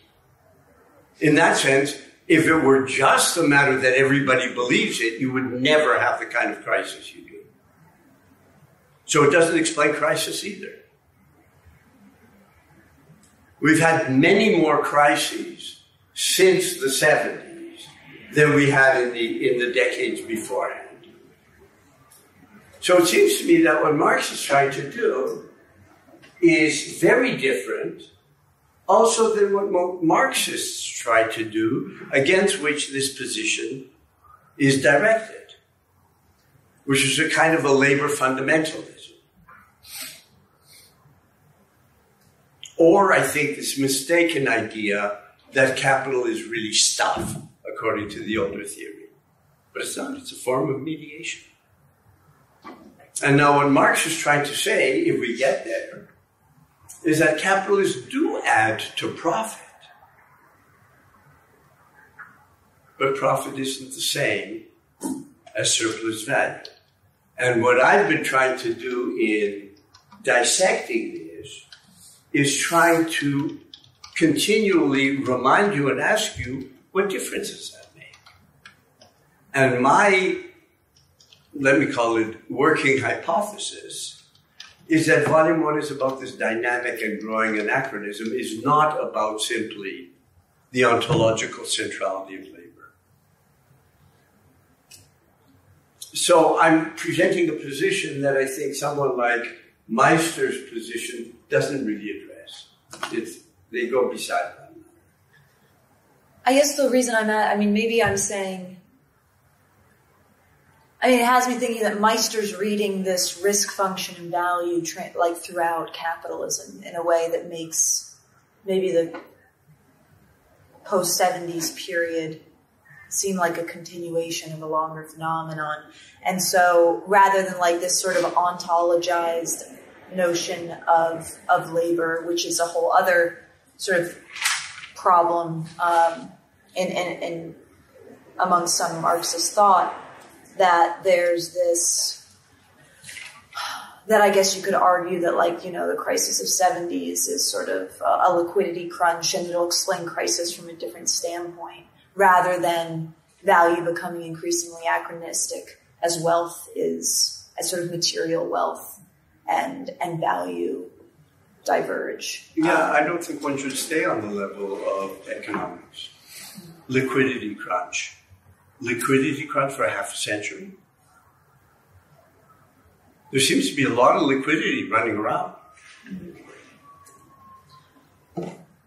So I guess my question is that, like, these various perspectives on, like, where does, let's say, the question of where does surplus come from, I mean, they're not necessarily reconcilable. It's more a question of, like, what theory do you find adequate to capture various phenomena, and how do you then apply it? And so this whole question of, like, debating where surplus, I guess what I'm saying is, like, I don't think the translation problem can ever really be resolved. I think it can. No, but I mean in terms of, like, this reading of Marx that we have here versus someone like Meister. It's a question of a different object of analysis. Yeah. Bob is still arguing with people who are ontologizing surplus as being labor. It's a very different discourse. And he remains bound to it, however. He's within that frame. And I hate to say this, but being English-speaking, there is no participation in the enormous reworking of Marx that started on the continent a generation ago, which didn't happen in the English-speaking world. Just didn't. Do you mean, for example, in Germany, specifically East Germany?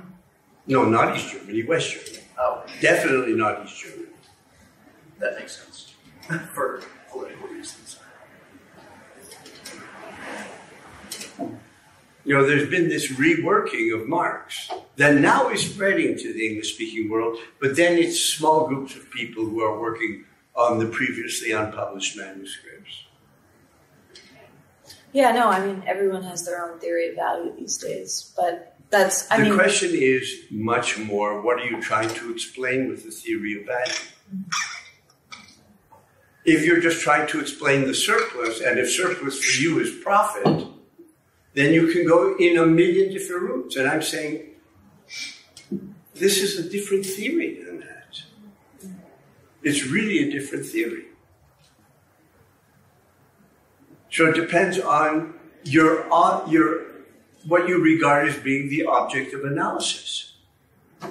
I mean, the switch from Aristotelian science to Galilean and Cartesian isn't simply that they got more exact. They changed the object of analysis.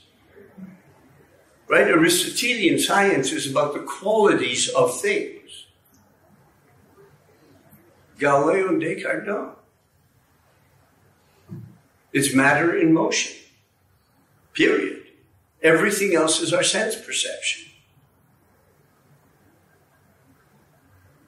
It's not an improvement on Aristotelian science. It's changing the object. Now, it would be as if one took Galileo and thought that he's still an Aristotelian and started to tweak it with reference to Aristotelianism. Okay?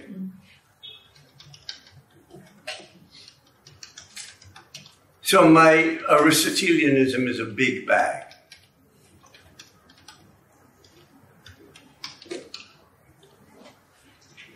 Okay?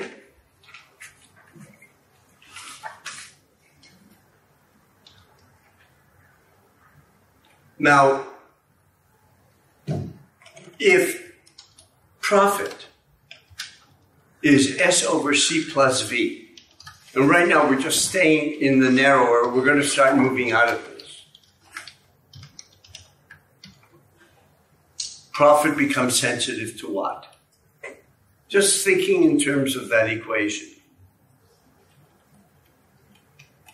Productivity.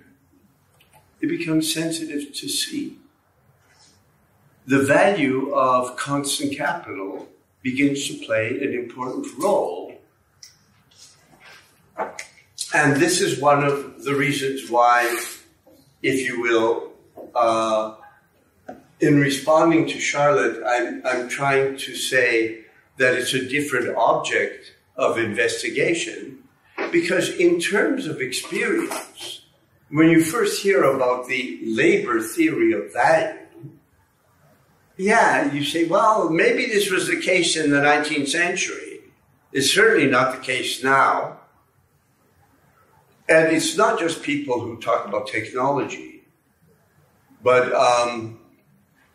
the first few months after the Iranian Revolution, when there still was a large left wing in Iran before they got sort of eradicated, you would have debates between left-wing intellectuals and mullahs about the labor theory of value. And the mullah used as their example that this was just full of crap was oil. You know, a country like Saudi Arabia, fabulously rich, you can't relate that to labor. And the Iranian leftists were also dealing with value as wealth. So they were kind of confounded by that argument. Now, I'm sure if they would have won, they wouldn't have fared any better. But that's a different story, even if the mullahs did get the Foucauldian seal of approval. It's funny how the followers of Foucault just kind of blank that. At any rate. But may I try to put one thing? Of course you may. I might have missed some parts of the discussion, but I think that one thing is to say that are two different objects of analysis. But within the framework that you are presenting, this critique of labor would be, or critique of value, would be render plausible the possibility to think what the contributions made by Bob Meister within the framework in what happened with capitalism since the last electronic revolution. Sure. And I mean, it would be possible to address what is the context, the historical context in which merged such theory to understand what's happening today. Sure. Right? Sure. So it's not different, the object. What is different is the approach to the same object. No, it's not. Bob's doesn't deal with the trajectory of capital. It doesn't. Hey, we should say it. I'm not saying there isn't a great deal to learn from that approach. That's different. I'm saying it should be embedded within something else. But most of the argument really collapses value and wealth. And it's important to realize that this has an honorable pedigree. Value is wealth in Adam Smith. It is wealth in David Ricardo. For both of them, they're certainly not sort of starry-eyed optimists. This leads to great problems.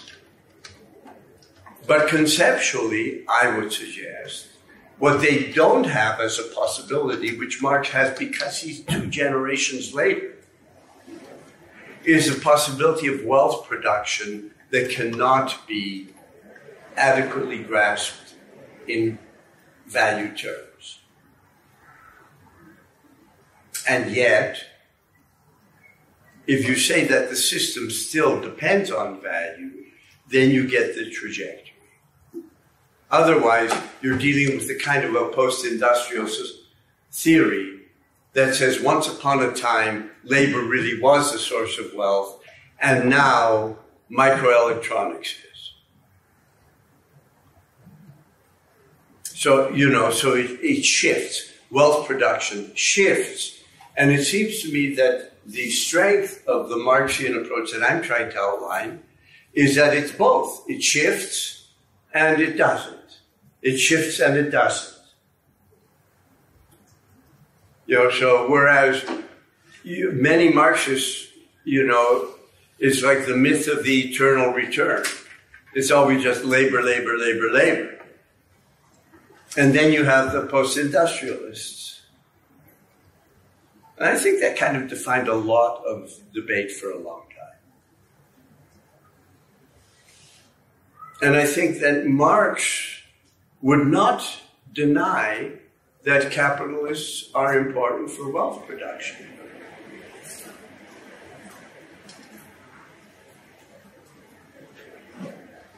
So,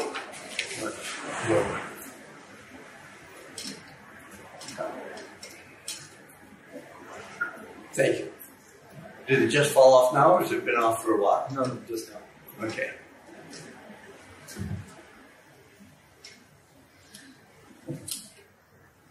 So where he goes is to say, once you've got rate of profit, certain elements that were not directly important for rate of surplus value become important, such as the value of constant capital.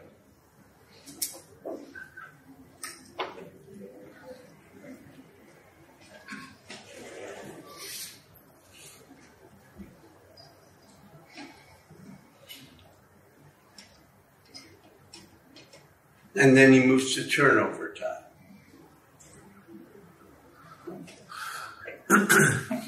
That turnover time actually effects a change in both. Reduction in turnover time increases the massive surplus value and increases the rate of profit.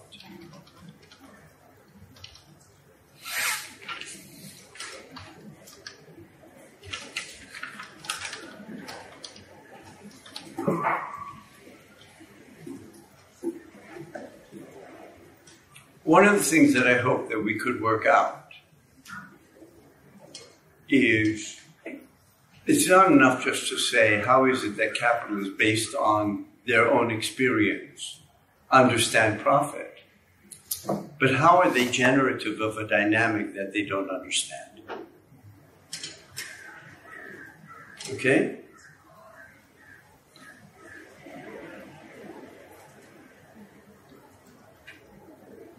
We're very far away from your reports.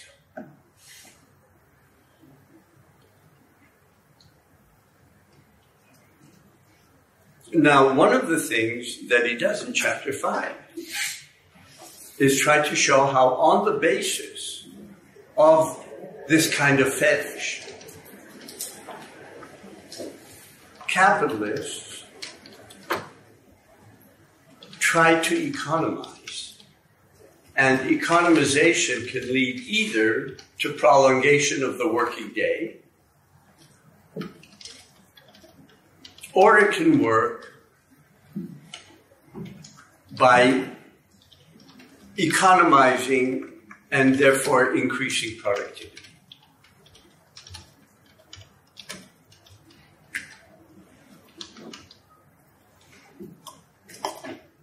Right, so you get an economization that arises from the continuous improvement of machines.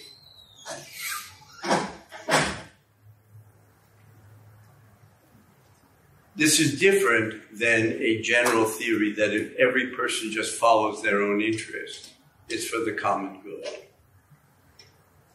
This is everybody following their own interest, being generative of a larger dynamic that they don't understand. Okay?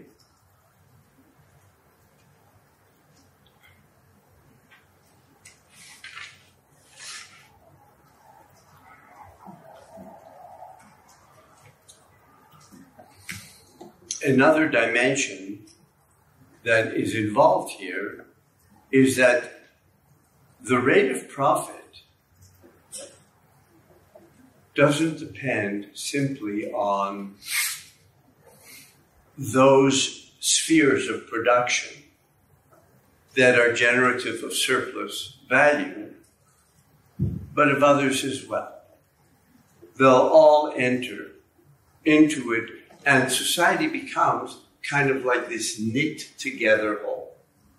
He begins to move in these chapters away from this kind of silo where you just look at what is the rate of surplus value in either a firm or a branch of production, and says that with profit, there's a kind of a generalization across the board that includes spheres of production that are not value generative.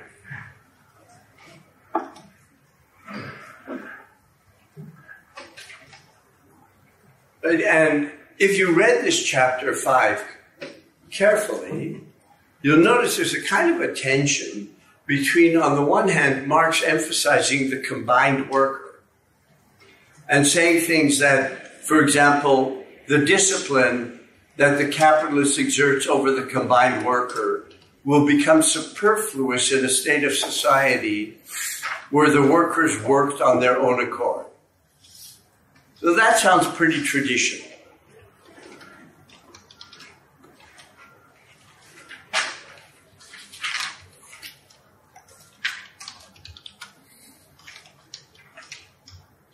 And there are other instances where he talks about the combined worker on the one hand.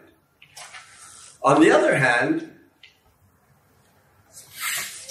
he sort of reminds us of the trajectory, if I may, when he says, I think this is on page like 180, the value of commodities is determined by the necessary social time contained in them. And then he says, capital first makes a reality of this mode of determination, and then reduces continually the labor socially necessary for the production of a commodity. So this is the kind of contradiction that I was trying to talk about.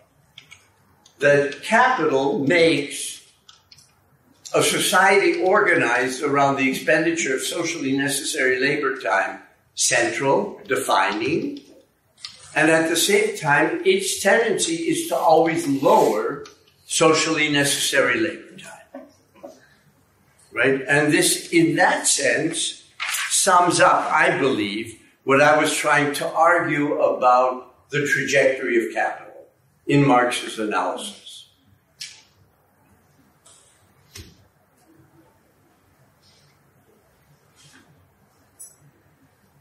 I also, and I think this was last class, pointed out to you with this question of traditional versus non-traditional, that on page 182, he says, since the whole of the economizing we are discussing here arises from the social character of labor, it is in fact precisely this immediately social character of labor that produces this waste of the worker's life and health.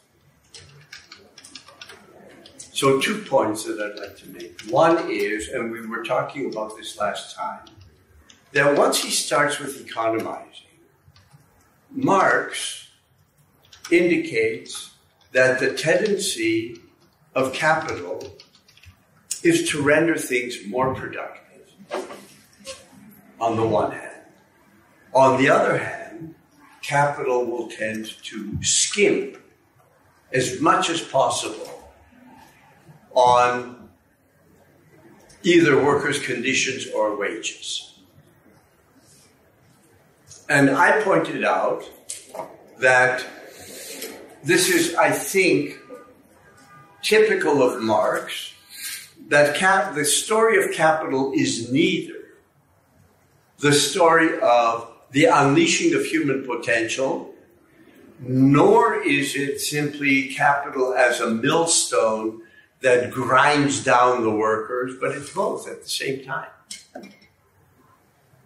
That's the two-sidedness of capital's development. That's A.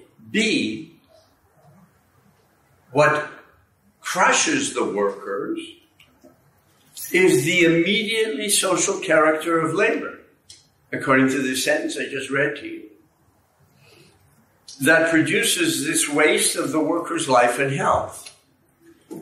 And I pointed out to you,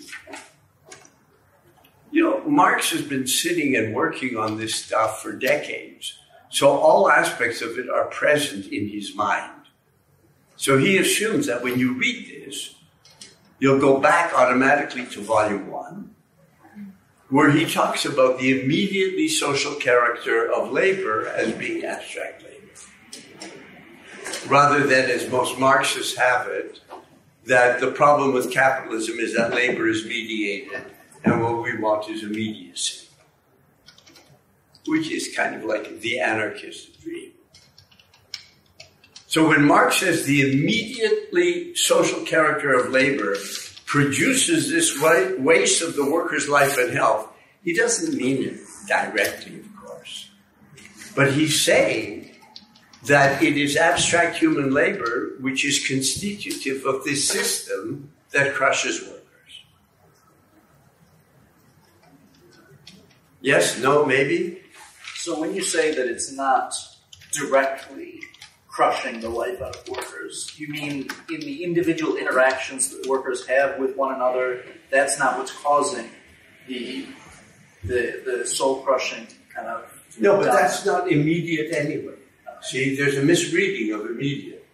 Labor is only immediate because... Can I become a little kind of Hegelian? Okay. Labor is only immediate because it is a form of mediation. So by immediate, it doesn't mean right away. It means, no. Immediate means that it is mediated by something else. Labor is always in society mediated by something. But here, it's not mediated by other social relations. It constitutes the mediation. It's self-mediating. That's why he keeps on falling back into this Hegelianism. In a way, part of what he's doing is he's grounding Hegel in the mystery of this social form. Even if history is a contradictory process, the dialectic of history is the dialectic of capital, right? Yes. It's not the dialectic of the human. It's not the human that's going to be constituted in the future. No. That was the socialist dream. Right. I'm suggesting that even a word like dialectic becomes historicized by Marx. There is no dialectic of history, and there certainly is not, as Engels would have it, a dialectic of nature. Like, you have a critique by Lukács of Engels, saying Engels thinks the dialectic is a universal method for humans and for nature. Well, it's not for nature, but it is for humans because humans create their own history. And I'm saying we have to go a step further than that. Not only is it not of nature, but it's not of history as a whole. It's true of capitalism.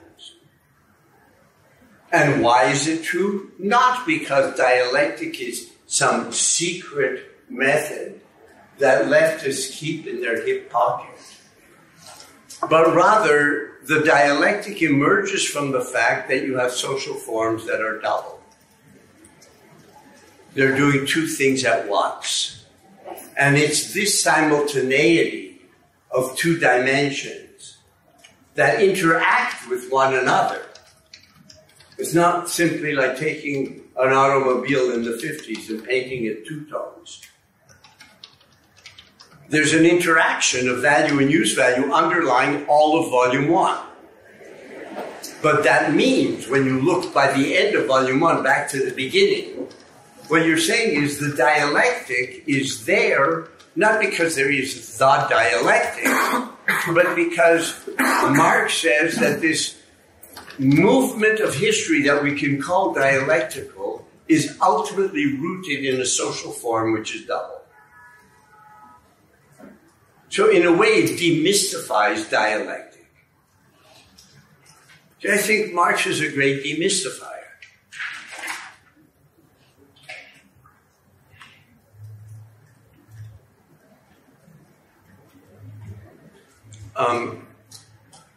I had one more point to make in the review, but I absolutely don't want to miss out on my coffee. So we will break here for, 10 minutes. So far I'm holding up.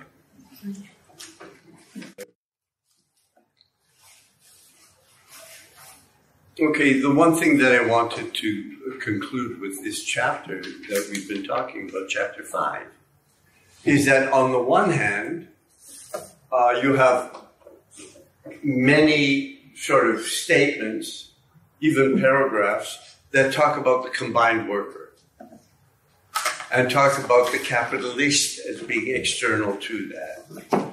And it seems to be a plea for the way in which socialism very frequently is understood, which is that the workers seize the means of production, abolish private ownership, and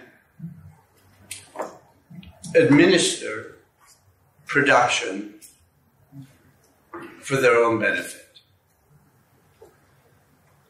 The more covert stream running through this chapter is when he says that capital, on the one hand, historically, determined socially necessary labor time as being the core of wealth production, meaning value, and on the other hand, seeks to reduce labor time as much as possible. Right? And this is the kind of contradiction he's talking about. The contradiction can be related to the two-sidedness of capitalist development that I mentioned before. That capitalist development, on the one hand, is generative of this enormous ongoing increase in productive capacities, and on the other hand, is, I think his term is truly wasteful of human life. People die, people's life expectancy is reduced, so that the one is achieved on the basis of the other. That's A. B, however, you could make, and I believe I said this, you could make exactly the same argument with other forms of surplus extraction that are not capitalist. If you look at the pyramids, which incidentally were not silos for grain storage. Only some of you laughed. Ben Carson. Was it Ben Carson? Or was it was Ben Carson. Or you look at other mega projects. I mean, the most mega of mega projects being the Great Wall in China. Tens of thousands of people died. So you could say that these great achievements were always constructed on the backs of a subaltern laboring population. However, the difference is that capital is generative of something else. Now, that something else is, to come back to this two-sidedness, the universal capacities that are used to crush people are universal capacities. And by the end of the chapter, he distinguishes between universal labor and communal labor. Universal labor includes all scientific work, all discovery and invention. Communal labor simply involves the direct cooperation of individuals. So in the traditional reading that would focus on him saying, the workers they don't need that discipline, they would just administer it for their own good, that's really communal labor. And in spite of the Cultural Revolution, the 50th anniversary was it yesterday or the day before? In spite of the Cultural Revolution, what Marx is aiming at is something that he calls universal labor. And universal labor is, in his terms, something which is generated under capital in an alienated form. In a form that's oppressive for the workers. The difference between this picture of capitalism and that of ancient Egypt or China or any other society where you have these major achievements that are effected on the backs of a subaltern population is that they don't open a possibility to something else. Whereas for Marx, capitalism does.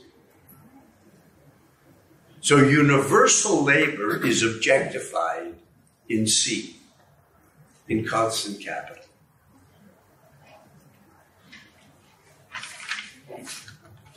Yeah. I'm kind of wondering about the importance of this assertion for his overall theory, because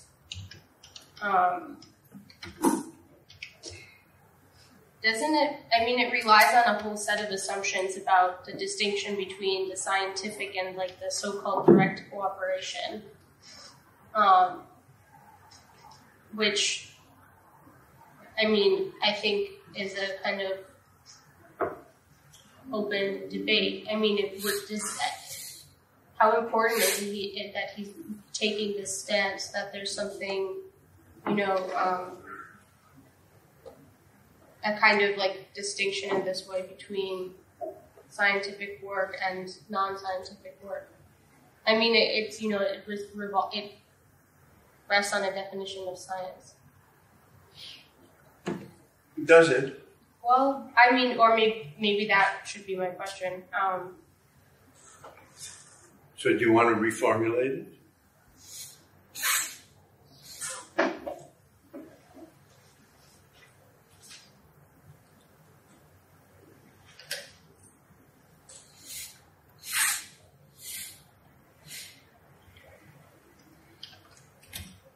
I guess I just wonder if the scientific and the direct cooperation are so important, or if what here again actually is the distinction is value and the kind of process of living labor becoming dead labor, or if science is somehow necessary for that. I don't know if it's necessary. I think it's much more an argument. This is what has been the case. It seems to me, let me see if what I say really responds to what concerns you, okay? It seems to me that one way of reading Volume 1 of Capital, he begins by saying that value is created simply by the expenditure of human labor power, measured temporally. The only thing that counts is the time. Now, you may ask, what happens to the skill? What happens to the knowledge? And I think what Marx has in the back of his head, is that one thing that happens with the trajectory of capital is that at one and the same time, individual labor increasingly becomes emptied of content. You have the de-skilling of labor on a large scale. In that sense, the abolition of artisanal labor, except in maybe little niche markets. Where artisanal labor, of course, is based on a great deal of knowledge, even if that knowledge is restricted, but it's a great deal of knowledge. And it seems to me that what Marx is saying is that what capital does is it empties labor. Someone like Harry Braverman, had that in the 70s. I think that was the first book since Marx to talk about the labor process. But all of that knowledge that is generated in order to increase productivity forms a new kind of knowledge. It's socially general scientific knowledge that is no longer just in the purview of a very small group of people like Galileo and his friends. And so you have this doubled movement, the constitution of, let me call it species general knowledge, at the same time that you have the emptying out of much individual labor.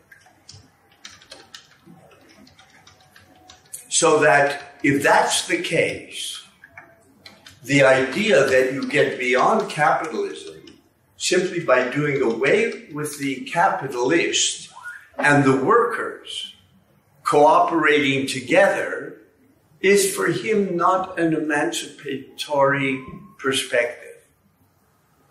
Because the structure of labor would remain exactly the same. It may be that you wouldn't have the same kind of discipline. It may be that benefits would be greater. It may be that you could have 8 weeks vacation instead of 2, but the basic structure of labor would remain, and that structure of labor is an opposition of the general and the particular.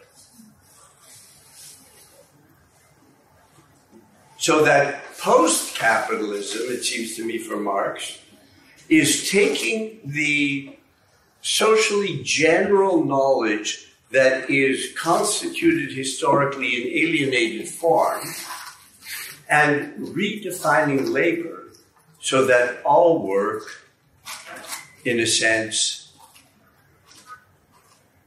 is social in the sense that it isn't simply the empty precondition for what is social, but is itself on the level of society, rather than being in opposition.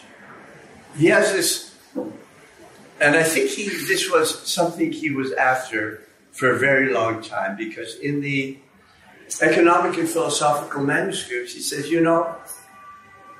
social labor doesn't have to be that I'm working immediately together with other people. He says, when I'm a scientist, I'm working socially.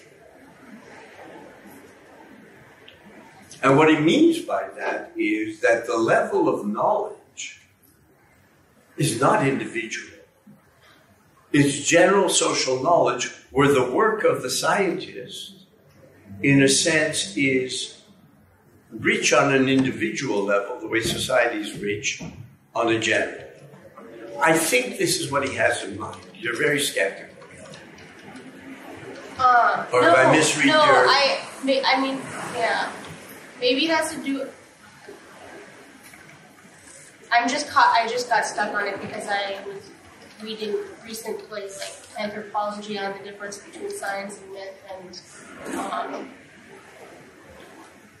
I mean, maybe one way of thinking about it is like the dynamic. I mean, I think it seems to me like the distinction rests or falls with the universe. I mean, the universal element of the dynamic of, like, say, like distinguishing science from immediate cooperation by saying science has a unique dynamic that, like, I'll look into this on my own time. See, I don't want to hold up. I think there's a difference between. Well, there are two dimensions, it seems to me, at least two, in talking about science and capitalism. One, which I haven't emphasized, I have not, is that science as a form of thought can be related to the social forms of capitalism. The switch from Aristotelian to Galilean thought, the kind of, what Kuhn called paradigm shift, this would be an attempt to ground that paradigm shift. It's not just random. But he's right, it's a real change in the entire paradigm. So one can deal with science as a form of thought, I think, and most of the discourse on science as a form of thought doesn't do this, but you could relate it to the forms of thought as developed by people like Lukács or Alfred Sonnenreichel or Adorno. You could. That's on the one hand. On the other hand, the scientific enterprise itself, for Marx, is being driven in an ongoing way by capital.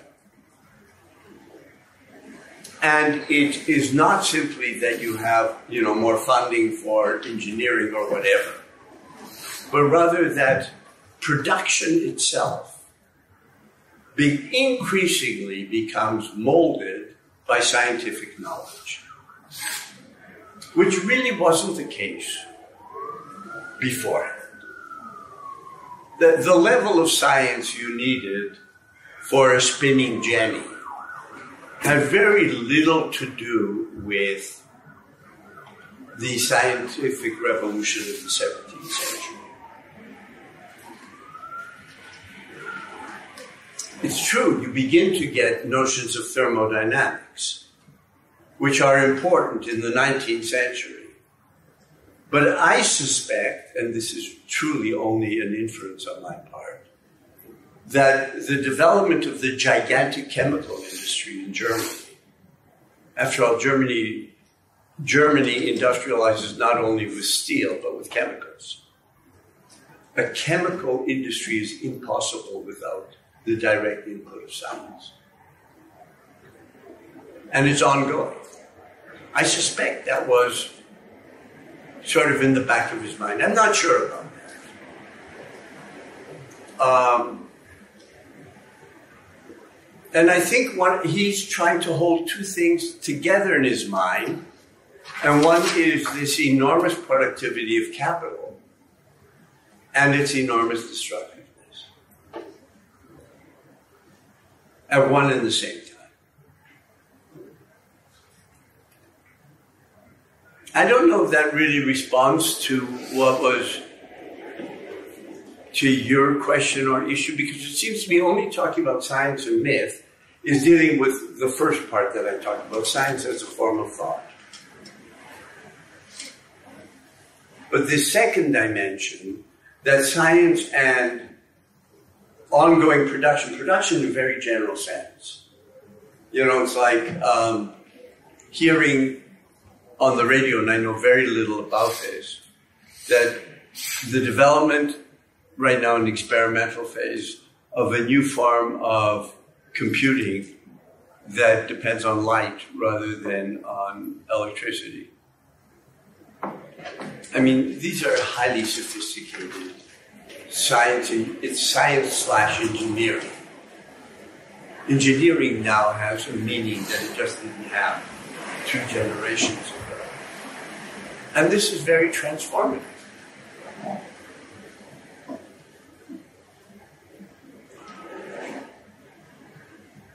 Yeah?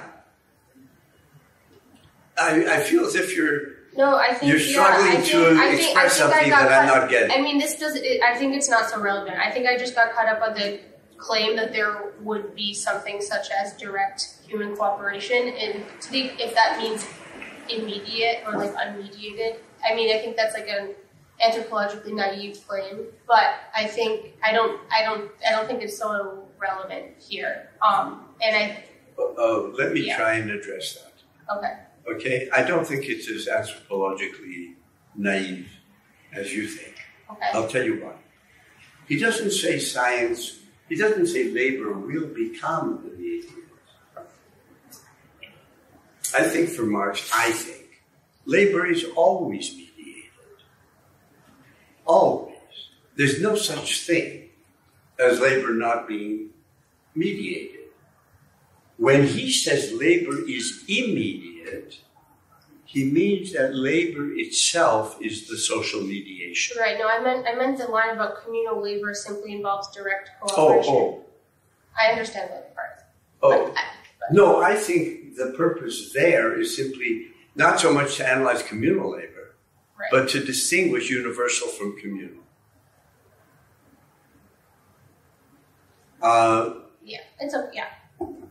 Well, no, it makes a difference because I think what he's saying is once you have fully developed capitalism, you make that distinction. That in a way, to argue that what is liberatory is communal in a situation where capital is developed is kind of backward as far as he's concerned. It's like he's thinking of the Cultural Revolution before it happened.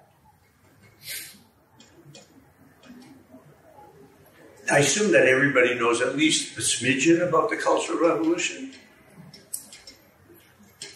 You know, the entire emphasis was on communal. And it meant that you took people who wore glasses and were professors, and you sent them out to the fields to work together with the peasantry to abolish hierarchy. And there's a question whether you can truly abolish hierarchy in a system of value production. Yeah. So is the implication then that, so if science as a form of thought is related to social forms under capitalism rather than returning to communal labor forms, the idea is you can still have like the accumulation of scientific knowledge in a positivistic sense, but it's not generated by capitalistic social forms. So like it's not necessarily adhering to an exchange value oriented instrumental rationality. That would be one way. Yeah. Okay.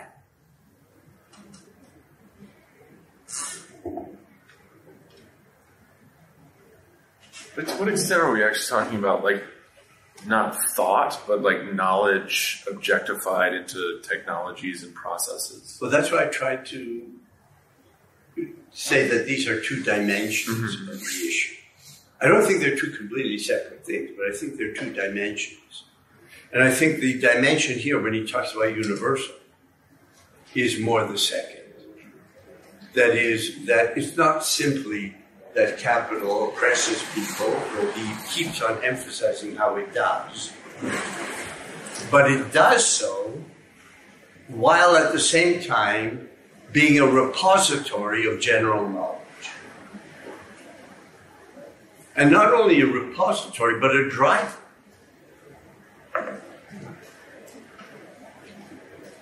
Yeah. So this might be getting a little bit off of our tangent topic, but does Marx ever kind of, I'm not sure if it's in this section or in any other of Marx's writings, does he ever really express firmly what he believes will take the place of labor as the post-capitalist form of wealth production? No. He doesn't ever go into that? No. In a sense, he can't. Because capitalism is always changing. But not only that, because Marx, I argue, is fully aware of the fact that his critique of capital is bound to capital. So he can open up an imminent possibility of something else, but he can't outline it. This is why he always was against blueprints.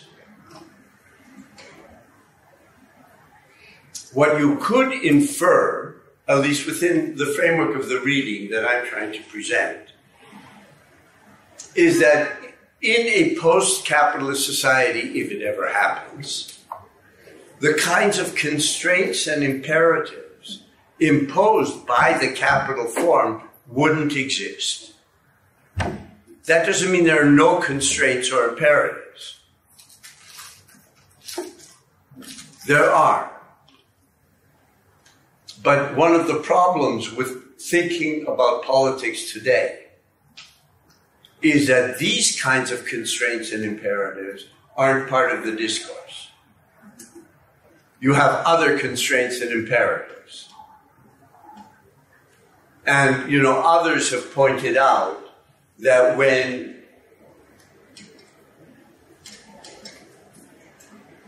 things began to fall apart with the older configuration of capital in the 1970s, states faced with the issue of, I think they used the word accumulation, but which would be incorrect, but I'll do accumulation versus welfare, necessarily choose accumulation because their existence depends on it.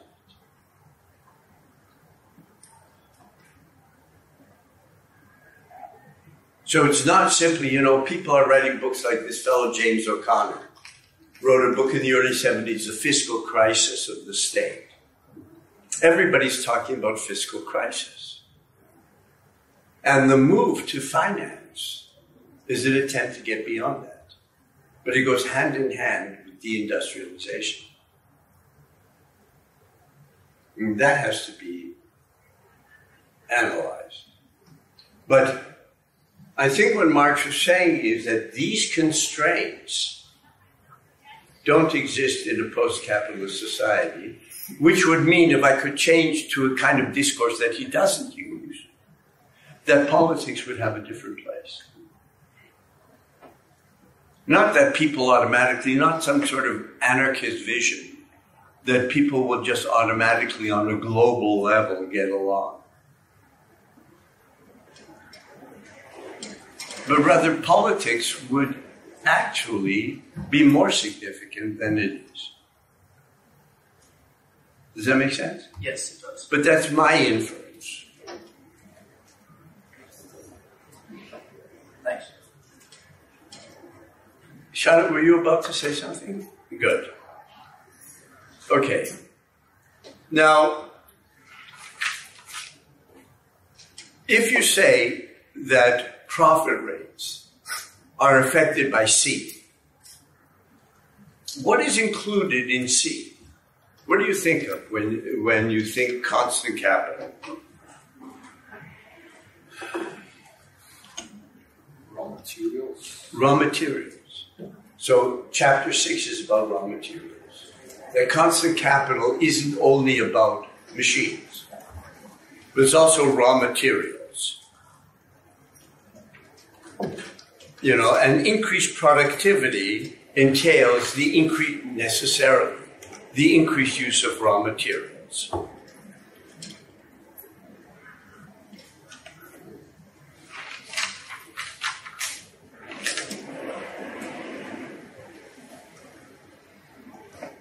And in this chapter, he talks about the effect of raw material fluctuations, and then says that 208 increase or decreases in prices